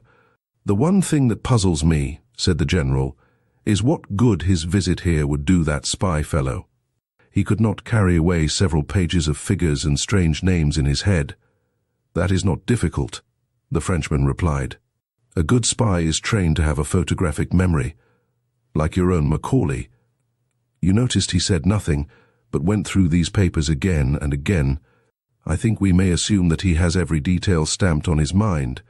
When I was younger, I could do the same trick. Well, I suppose there is nothing for it but to change the plans, said Sir Walter ruefully. Whitaker was looking very glum. Did you tell Lord Alloa what has happened? He asked. No. Well, I can't speak with absolute assurance, but I'm nearly certain we can't make any serious change unless we alter the geography of England. Another thing must be said. It was Royer who spoke. I talked freely when that man was here. I told something of the military plans of my government. I was permitted to say so much, but that information would be worth many millions to our enemies. No, my friends, I see no other way. The man who came here and his confederates must be taken, and taken at once. Good God, I cried, and we have not a rag of a clue. Besides, said Whitaker, there is the post. By this time the news will be on its way. No, said the Frenchman. You do not understand the habits of the spy. He receives personally his reward, and he delivers personally his intelligence. We in France know something of the breed. There is still a chance, mes amis. These men must cross the sea, and there are ships to be searched and ports to be watched. Believe me, the need is desperate for both France and Britain. Royer's grave good sense seemed to pull us together. He was the man of action among fumblers. But I saw no hope in any face, and I felt none. Where among the 50 millions of these islands, and within a dozen hours, were we to lay hands on the 3 cleverest rogues in Europe? Then suddenly I had an inspiration. Where is Scudder's book? I cried to Sir Walter. Quick, man, I remember something in it. He unlocked the door of a bureau and gave it to me. I found the place. 39 steps, I read, and again, 39 steps. I counted them, high tide, 10:01, 7 p.m. The Admiralty man was looking at me as if he thought I had gone mad. Don't you see it's a clue? I shouted. Scudder knew where these fellows laired. He knew where they were going to leave the country, though he kept the name to himself. Tomorrow was the day, and it was some place where high tide was at 10:17. They may have gone tonight, someone said. Not they. They have their own snug secret way, and they won't be hurried. I know Germans, and they are mad about working to a plan. Where the devil can I get a book of tide tables? Whitaker brightened up. It's a chance, he said. Let's go over to the Admiralty. We got into 2 of the waiting motor cars, all but Sir Walter, who went off to Scotland Yard, to mobilize MacGillivray, so he said. We marched through empty corridors and big bare chambers where the charwomen were busy, till we reached a little room lined with books and maps. A resident clerk was unearthed, who presently fetched from the library the Admiralty tide tables. I sat at the desk and the others stood round, for somehow or other I had got charge of this expedition. It was no good. There were hundreds of entries, and so far as I could see 10.17 might cover 50 places. We had to find some way of narrowing the possibilities. I took my head in my hands and thought, there must be some way of reading this riddle. What did Scudder mean by steps? I thought of dock steps, but if he had meant that, I didn't think he would have mentioned the number. It must be some place where there were several staircases, and one marked out from the others by having 39 steps. Then I had a sudden thought, and hunted up all the steamer sailings. There was no boat which left for the continent at 10:07 p.m. Why was high tide so important? If it was a harbour, it must be some little place where the tide mattered, or else it was a heavy draught boat. But there was no regular steamer sailing at that hour, and somehow I didn't think they would travel by a big boat from a regular harbour. So it must be some little harbour where the tide was important, or perhaps no harbour at all. But if it was a little port, I couldn't see what the steps signified. There were no sets of staircases on any harbour that I had ever seen. It must be some place which a particular staircase identified, and where the tide was full at 10:07. On the whole, it seemed to me that the place must be a bit of open coast. But the staircases kept puzzling me. Then I went back to wider considerations. Whereabouts would a man be likely to leave for Germany? A man in a hurry, who wanted a speedy and a secret passage. Not from any of the big harbours, and not from the Channel or the West Coast or Scotland, for, remember, he was starting from London. I measured the distance on the map, and tried to put myself in the enemy's shoes. I should try for Ostend or Antwerp or Rotterdam, and I should sail from somewhere on the east coast between Cromer and Dover. All this was very loose guessing, and I don't pretend it was ingenious or scientific. I wasn't any kind of Sherlock Holmes. But I have always fancied I had a kind of instinct about questions like this. I don't know if I can explain myself, but I used to use my brains as far as they went, and after they came to a blank wall I guessed. And I usually found my guesses pretty right. So I set out all my conclusions on a bit of Admiralty paper. They ran like this, fairly certain. One place where there are several sets of stairs, one that matters distinguished by having 39 steps. 2 full tide at 10:01, 7 p.m., leaving shore only possible at full tide. 3 steps not dock steps and so place probably not harbour. No regular night steamer at 10:17. Means of transport must be tramp, unlikely, yacht or fishing boat. There my reasoning stopped. I made another list which I headed guessed, but I was just as sure of the one as the other. Guessed. 1 place not harbour but open coast. 2 boat small, trawler, yacht or launch. 3 place somewhere on east coast between Cromer and Dover. It struck me as odd that I should be sitting at that desk with a cabinet minister, a field marshal, 2 high government officials, and a French general watching me. While from the scribble of a dead man, I was trying to drag a secret which meant life or death for us. Sir Walter had joined us, and presently MacGillivray arrived. He had sent out instructions to watch the ports and railway stations for the 3 men whom I had described to Sir Walter. Not that he or anybody else thought that that would do much good. "Here's the most I can make of it," I said. "We have got to find a place where there are several staircases down to the beach, one of which has 39 steps. I think it's a piece of open coast with biggish cliffs, somewhere between the Wash and the Channel. Also, it's a place where full tide is at 10:07 tomorrow night." Then an idea struck me. "Is there no inspector of Coast Guards or some fellow like that who knows the East Coast?" Whitaker said there was. "And that he lived in Clapham. He went off in a car to fetch him, and the rest of us sat about the little room and talked of anything that came into our heads. I lit a pipe and went over the whole thing again till my brain grew weary. About 1 in the morning the Coast Guard man arrived. He was a fine old fellow, with the look of a naval officer, and was desperately respectful to the company. I left the War Minister to cross-examine him, for I felt he would think it cheek in me to talk. "We want you to tell us the places you know on the East Coast where there are cliffs, and where several sets of steps run down to the beach." He thought for a bit. "What kind of steps do you mean, sir? There are plenty of places with roads cut down through the cliffs, and most roads have a step or 2 in them. Or do you mean regular staircases, all steps, so to speak?" Sir Arthur looked towards me. "We mean regular staircases," I said. He reflected a minute or 2. "I don't know that I can think of any. Wait a second.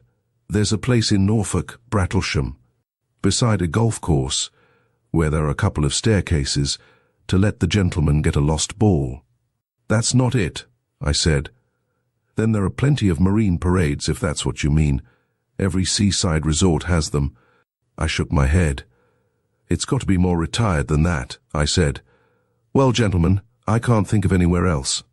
Of course, there's the Rough." "What's that?" I asked. "The big chalk headland in Kent, close to Bradgate. It's got a lot of villas on the top, and some of the houses have staircases down to a private beach. It's a very high-toned sort of place, and the residents there like to keep by themselves." I tore open the tide tables and found Bradgate. High tide there was at 10:02, 7 p.m. on the 15th of June. "We're on the scent at last," I cried excitedly. "How can I find out what is the tide at the Rough?"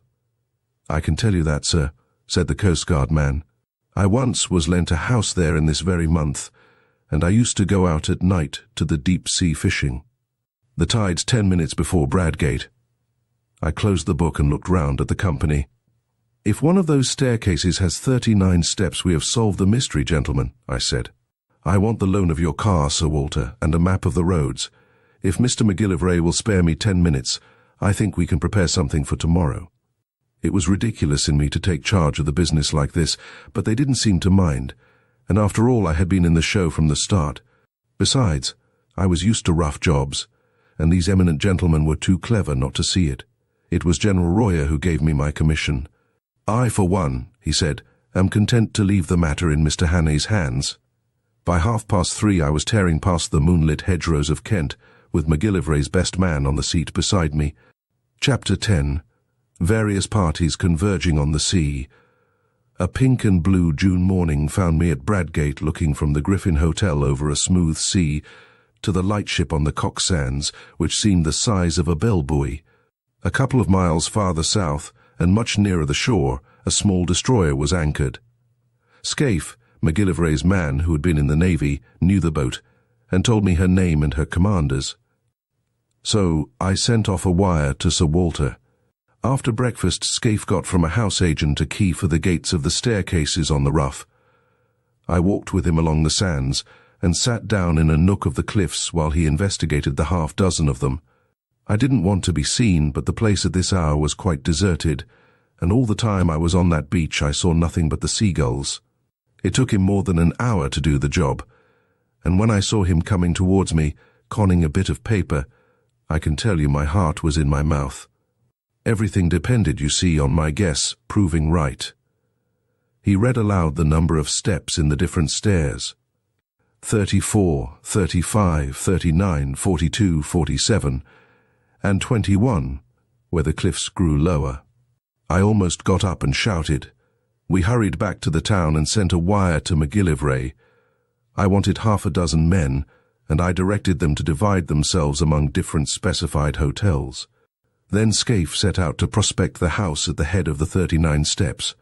He came back with news that both puzzled and reassured me. The house was called Trafalgar Lodge, and belonged to an old gentleman called Appleton, a retired stockbroker, the house agent said. Mr. Appleton was there a good deal in the summer-time, and was in residence now, had been for the better part of a week. Scaife could pick up very little information about him, except that he was a decent old fellow who paid his bills regularly, and was always good for a fiver for a local charity. Then Scaife seemed to have penetrated to the back door of the house, pretending he was an agent for sewing machines. Only 3 servants were kept, a cook, a parlour-maid, and a housemaid, and they were just the sort that you would find in a respectable middle-class household. The cook was not the gossiping kind, and had pretty soon shut the door in his face, but Scaife said he was positive she knew nothing. Next door there was a new house building which would give good cover for observation, and the villa on the other side was to let, and its garden was rough and shrubby. I borrowed Scaife's telescope, and before lunch went for a walk along the Rough. I kept well behind the rows of villas, and found a good observation point on the edge of the golf course. There I had a view of the line of turf along the cliff top, with seats placed at intervals, and the little square plots, railed in and planted with bushes, whence the staircases descended to the beach. I saw Trafalgar Lodge very plainly, a red brick villa with a veranda, a tennis lawn behind, and in front the ordinary seaside flower garden full of marguerites and scraggy geraniums. There was a flagstaff from which an enormous Union Jack hung limply in the still air. Presently I observed someone leave the house and saunter along the cliff. When I got my glasses on him, I saw it was an old man, wearing white flannel trousers, a blue serge jacket, and a straw hat. He carried field glasses and a newspaper, and sat down on one of the iron seats and began to read.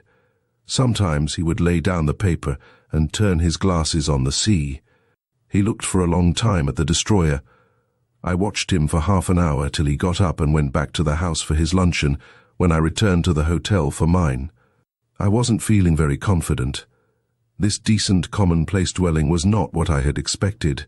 The man might be the bald archaeologist of that horrible moorland farm, or he might not. He was exactly the kind of satisfied old bird you will find in every suburb and every holiday place. If you wanted a type of the perfectly harmless person, you would probably pitch on that. But after lunch, as I sat in the hotel porch, I perked up, for I saw the thing I had hoped for and had dreaded to miss. A yacht came up from the south and dropped anchor pretty well opposite the Rough. She seemed about 150 tons, and I saw she belonged to the squadron from the White Ensign. So Scaife and I went down to the harbour and hired a boatman for an afternoon's fishing. I spent a warm and peaceful afternoon. We caught between us about 20 pounds of cod and lithe, and out in that dancing blue sea I took a cheerier view of things. Above the white cliffs of the Rough I saw the green and red of the villas, and especially the great flagstaff of Trafalgar Lodge. About 4 o'clock, when we had fished enough, I made the boatman row us round the yacht, which lay like a delicate white bird, ready at a moment to flee. Scaife said she must be a fast boat for her build, and that she was pretty heavily engined. Her name was the Ariadne, as I discovered from the cap of one of the men who was polishing brasswork. I spoke to him, and got an answer in the soft dialect of Essex. Another hand that came along passed me the time of day in an unmistakable English tongue. Our boatman had an argument with one of them about the weather, and for a few minutes we lay on our oars close to the starboard bow. Then the men suddenly disregarded us and bent their heads to their work as an officer came along the deck.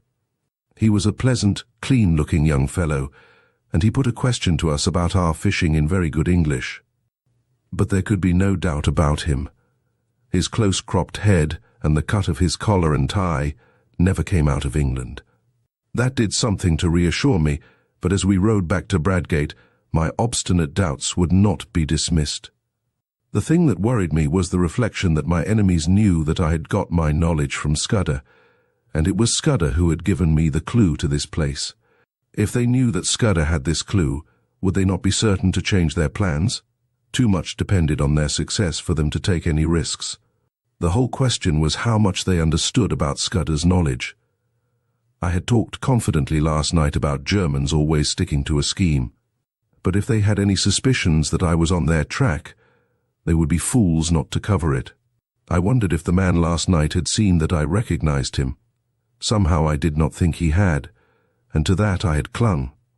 But the whole business had never seemed so difficult as that afternoon, when by all calculations I should have been rejoicing in assured success. In the hotel I met the commander of the destroyer, to whom Scaife introduced me, and with whom I had a few words. Then I thought I would put in an hour or two watching Trafalgar Lodge. I found a place farther up the hill, in the garden of an empty house. From there I had a full view of the court, on which two figures were having a game of tennis. One was the old man, whom I had already seen. The other was a younger fellow, wearing some club colours in the scarf round his middle. They played with tremendous zest, like two city gents who wanted hard exercise to open their pores. You couldn't conceive a more innocent spectacle. They shouted and laughed and stopped for drinks, when a maid brought out 2 tankards on a salver. I rubbed my eyes and asked myself if I was not the most immortal fool on earth. Mystery and darkness had hung about the men who hunted me over the Scotch moor in aeroplane and motor car, and notably about that infernal antiquarian. It was easy enough to connect those folk with the knife that pinned Scudder to the floor, and with fell designs on the world's peace. But here were 2 guileless citizens taking their innocuous exercise, and soon about to go indoors to a humdrum dinner, where they would talk of market prices and the last cricket scores and the gossip of their native Surbiton. I had been making a net to catch vultures and falcons, and lo and behold, 2 plump thrushes had blundered into it. Presently a third figure arrived, a young man on a bicycle, with a bag of golf clubs slung on his back. He strolled round to the tennis lawn, and was welcomed riotously by the players. Evidently they were chaffing him, and their chaff sounded horribly English. Then the plump man, mopping his brow with a silk handkerchief, announced that he must have a tub. I heard his very words. "I've got into a proper lather," he said. "This will bring down my weight and my handicap, Bob. I'll take you on tomorrow and give you a stroke a hole." You couldn't find anything much more English than that. They all went into the house, and left me feeling a precious idiot. I had been barking up the wrong tree this time. These men might be acting, but if they were, where was their audience? They didn't know I was sitting 30 yards off in a rhododendron. It was simply impossible to believe that these 3 hearty fellows were anything but what they seemed. 3 ordinary, game-playing, suburban Englishmen, wearisome if you like, but sordidly innocent. And yet there were 3 of them, and one was old, and one was plump, and one was lean and dark, and their house chimed in with Scudder's notes, and half a mile off was lying a steam yacht with at least one German officer. I thought of Carolides lying dead and all Europe trembling on the edge of earthquake, and the men I had left behind me in London who were waiting anxiously for the events of the next hours. There was no doubt that hell was afoot somewhere. The Black Stone had won, and if it survived this June night would bank its winnings. There seemed only one thing to do, go forward as if I had no doubts, and if I was going to make a fool of myself to do it handsomely. Never in my life have I faced a job with greater disinclination.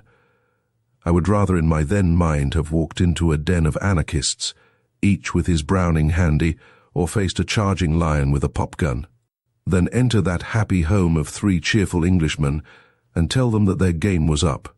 How they would laugh at me. But suddenly I remembered a thing I once heard in Rhodesia from old Peter Pienaar. I have quoted Peter already in this narrative.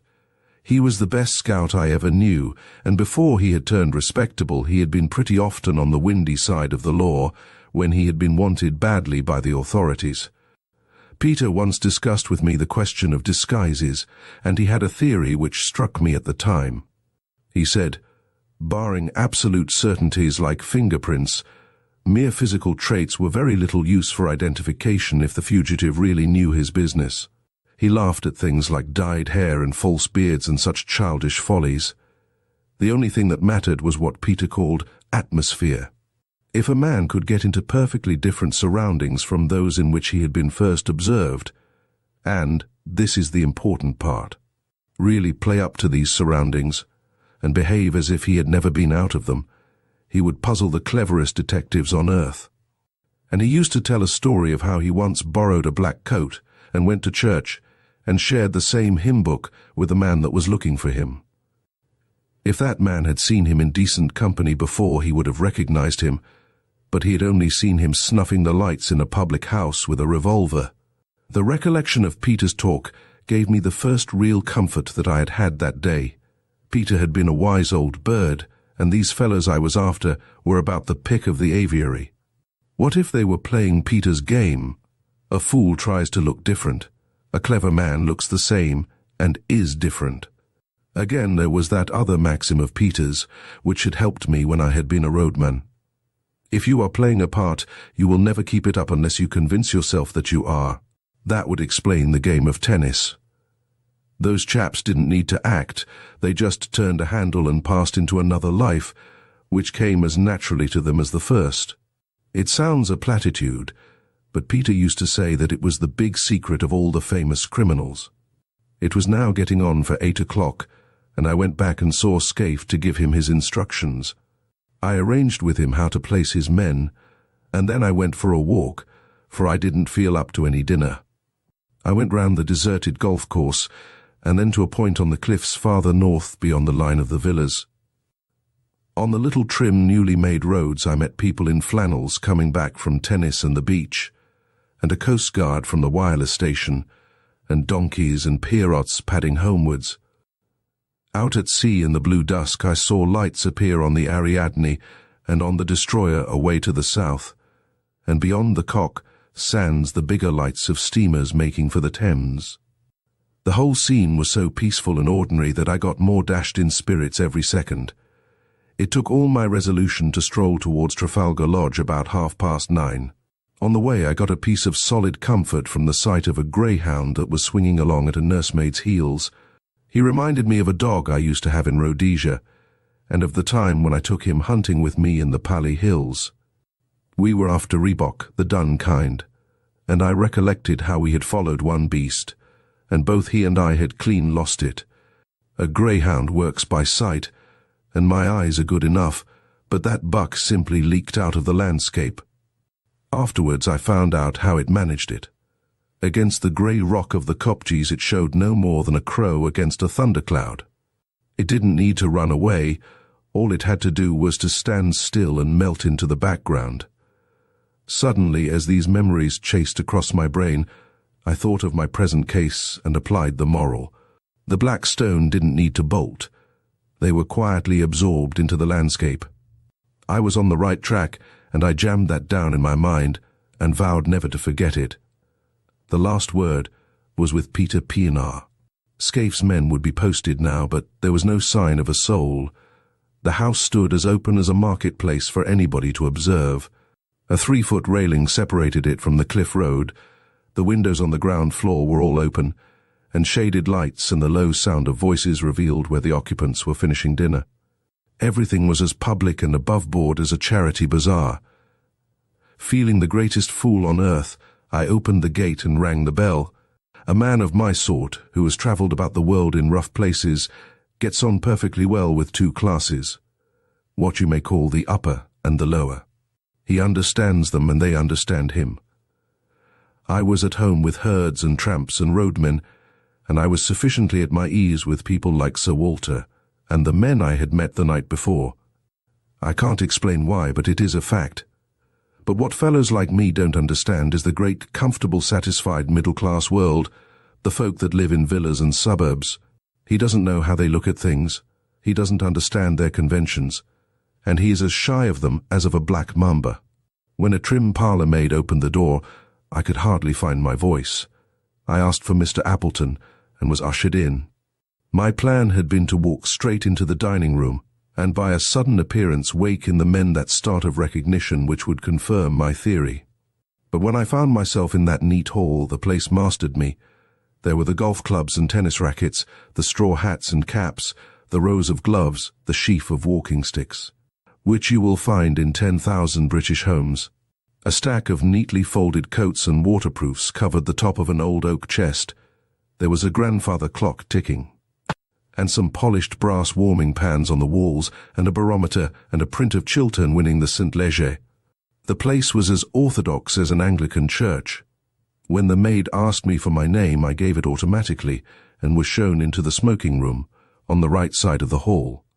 That room was even worse. I hadn't time to examine it, but I could see some framed group photographs above the mantelpiece, and I could have sworn they were English public school or college. I had only one glance, for I managed to pull myself together and go after the maid, but I was too late. She had already entered the dining room and given my name to her master, and I had missed the chance of seeing how the 3 took it. When I walked into the room, the old man at the head of the table had risen and turned round to meet me. He was in evening dress, a short coat and black tie, as was the other, whom I called in my own mind the plump one. The third, the dark fellow, wore a blue serge suit and a soft white collar, and the colours of some club or school. The old man's manner was perfect. "Mr. Hannay?" he said hesitatingly. "Did you wish to see me? One moment, you fellows, and I'll rejoin you. We had better go to the smoking room." Though I hadn't an ounce of confidence in me, I forced myself to play the game. I pulled up a chair and sat down on it. "I think we have met before," I said, "and I guess you know my business."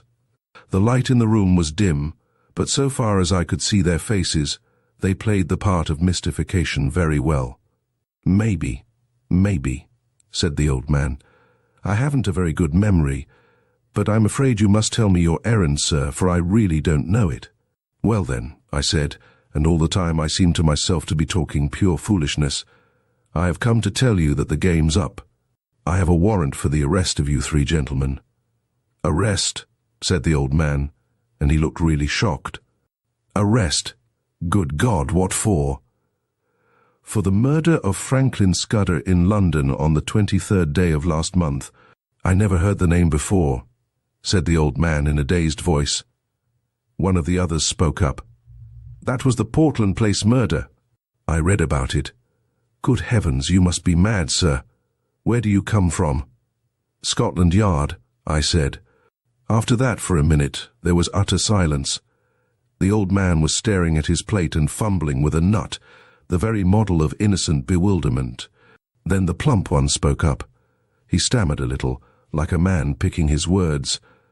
"Don't get flustered, uncle," he said. "It is all a ridiculous mistake, but these things happen sometimes, and we can easily set it right. It won't be hard to prove our innocence. I can show that I was out of the country on the 23rd of May, and Bob was in a nursing home.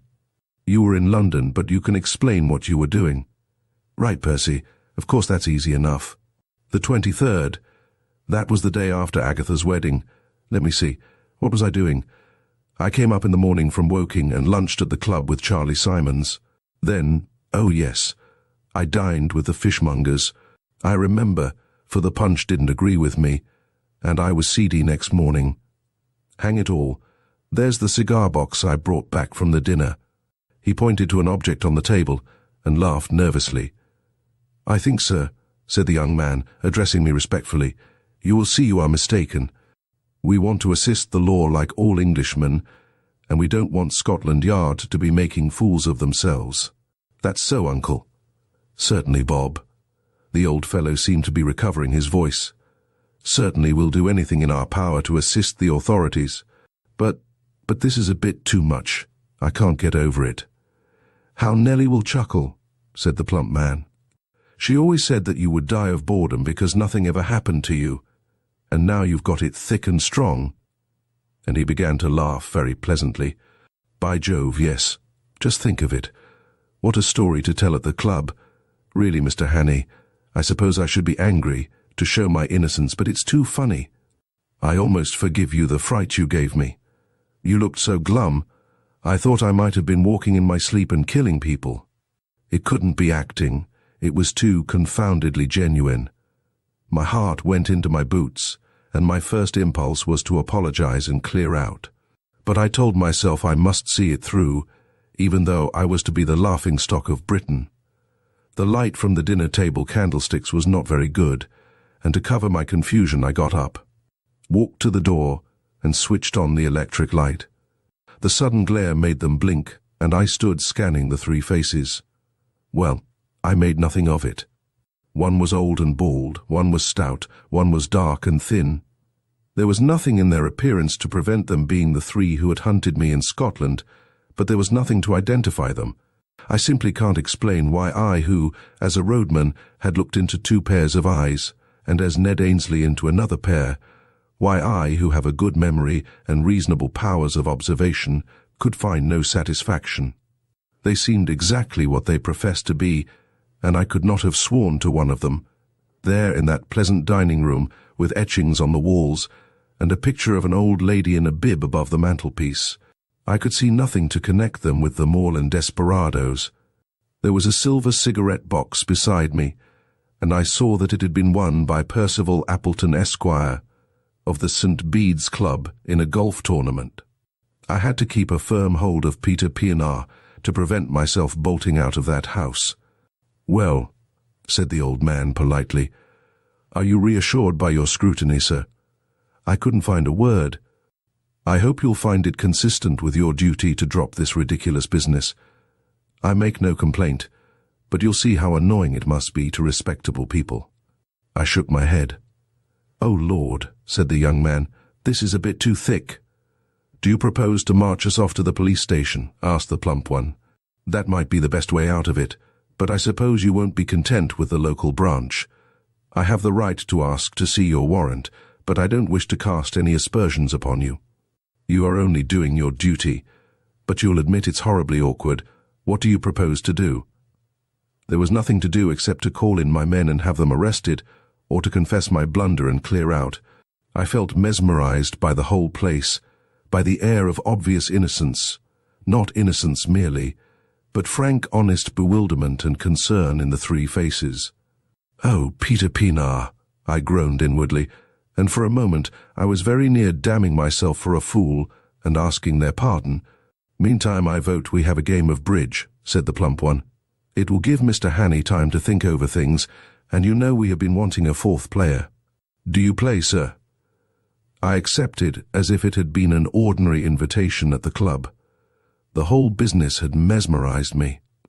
We went into the smoking room where a card table was set out, and I was offered things to smoke and drink. I took my place at the table in a kind of dream. The window was open, and the moon was flooding the cliffs and sea with a great tide of yellow light. There was moonshine, too, in my head. The three had recovered their composure, and were talking easily, just the kind of slangy talk you will hear in any golf club house. I must have cut a rum figure, sitting there knitting my brows with my eyes wandering. My partner was the young dark one. I play a fair hand at bridge, but I must have been rank bad that night. They saw that they had got me puzzled, and that put them more than ever at their ease. I kept looking at their faces, but they conveyed nothing to me. It was not that they looked different. They were different. I clung desperately to the words of Peter Pienaar. Then something awoke me. The old man laid down his hand to light a cigar. He didn't pick it up at once, but sat back for a moment in his chair, with his fingers tapping on his knees. It was the movement I remembered when I had stood before him in the moorland farm, with the pistols of his servants behind me. A little thing, lasting only a second, and the odds were 1,000 to 1 that I might have had my eyes on my cards at the time and missed it. But I didn't, and in a flash, the air seemed to clear. Some shadow lifted from my brain, and I was looking at the three men with full and absolute recognition. The clock on the mantelpiece struck 10 o'clock. The three faces seemed to change before my eyes and reveal their secrets. The young one was the murderer.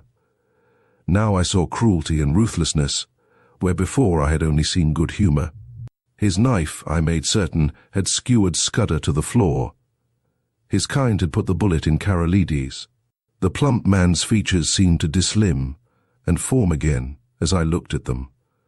He hadn't a face, only 100 masks that he could assume when he pleased. That chap must have been a superb actor. Perhaps he had been Lord Alloa of the night before, perhaps not, it didn't matter. I wondered if he was the fellow who had first tracked Scudder and left his card on him. Scudder had said he lisped, and I could imagine how the adoption of a lisp might add terror. But the old man was the pick of the lot.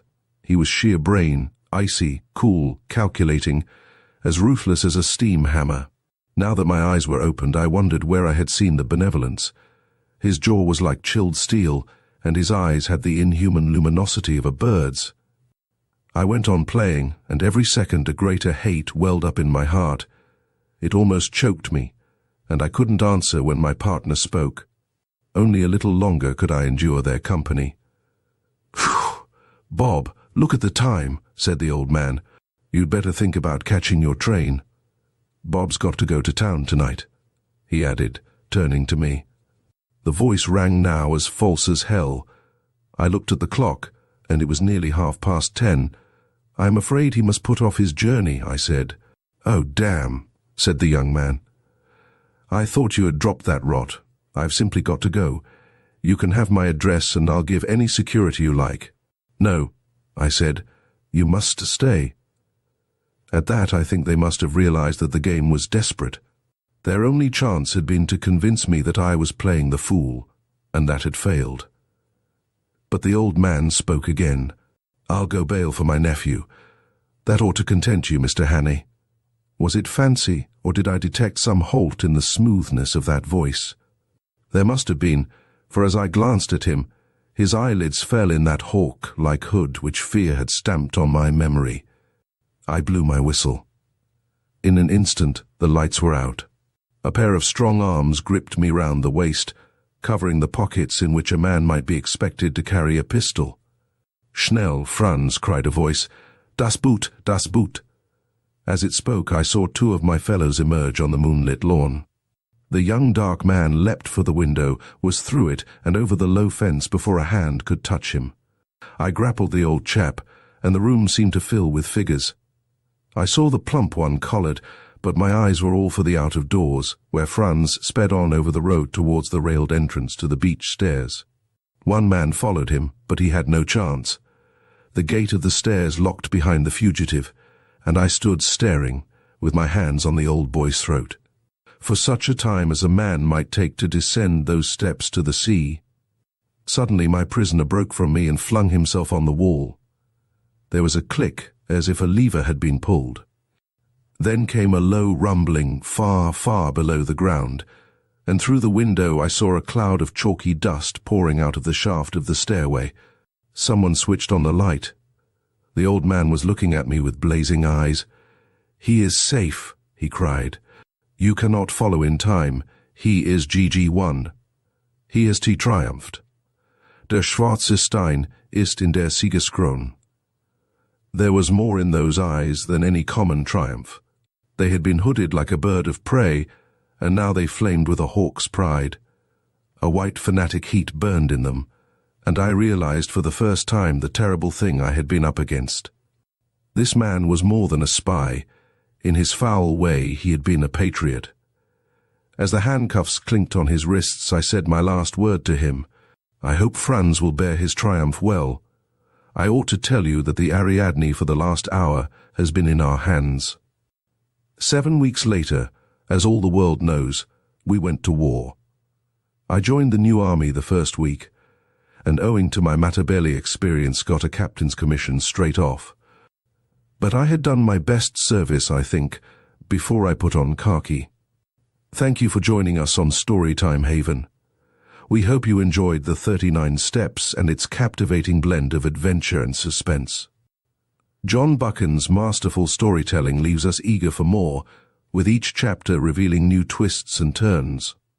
If you liked this story, don't forget to subscribe and stay tuned for more thrilling tales. Until next time, keep the spirit of adventure alive and continue exploring the world of stories with us.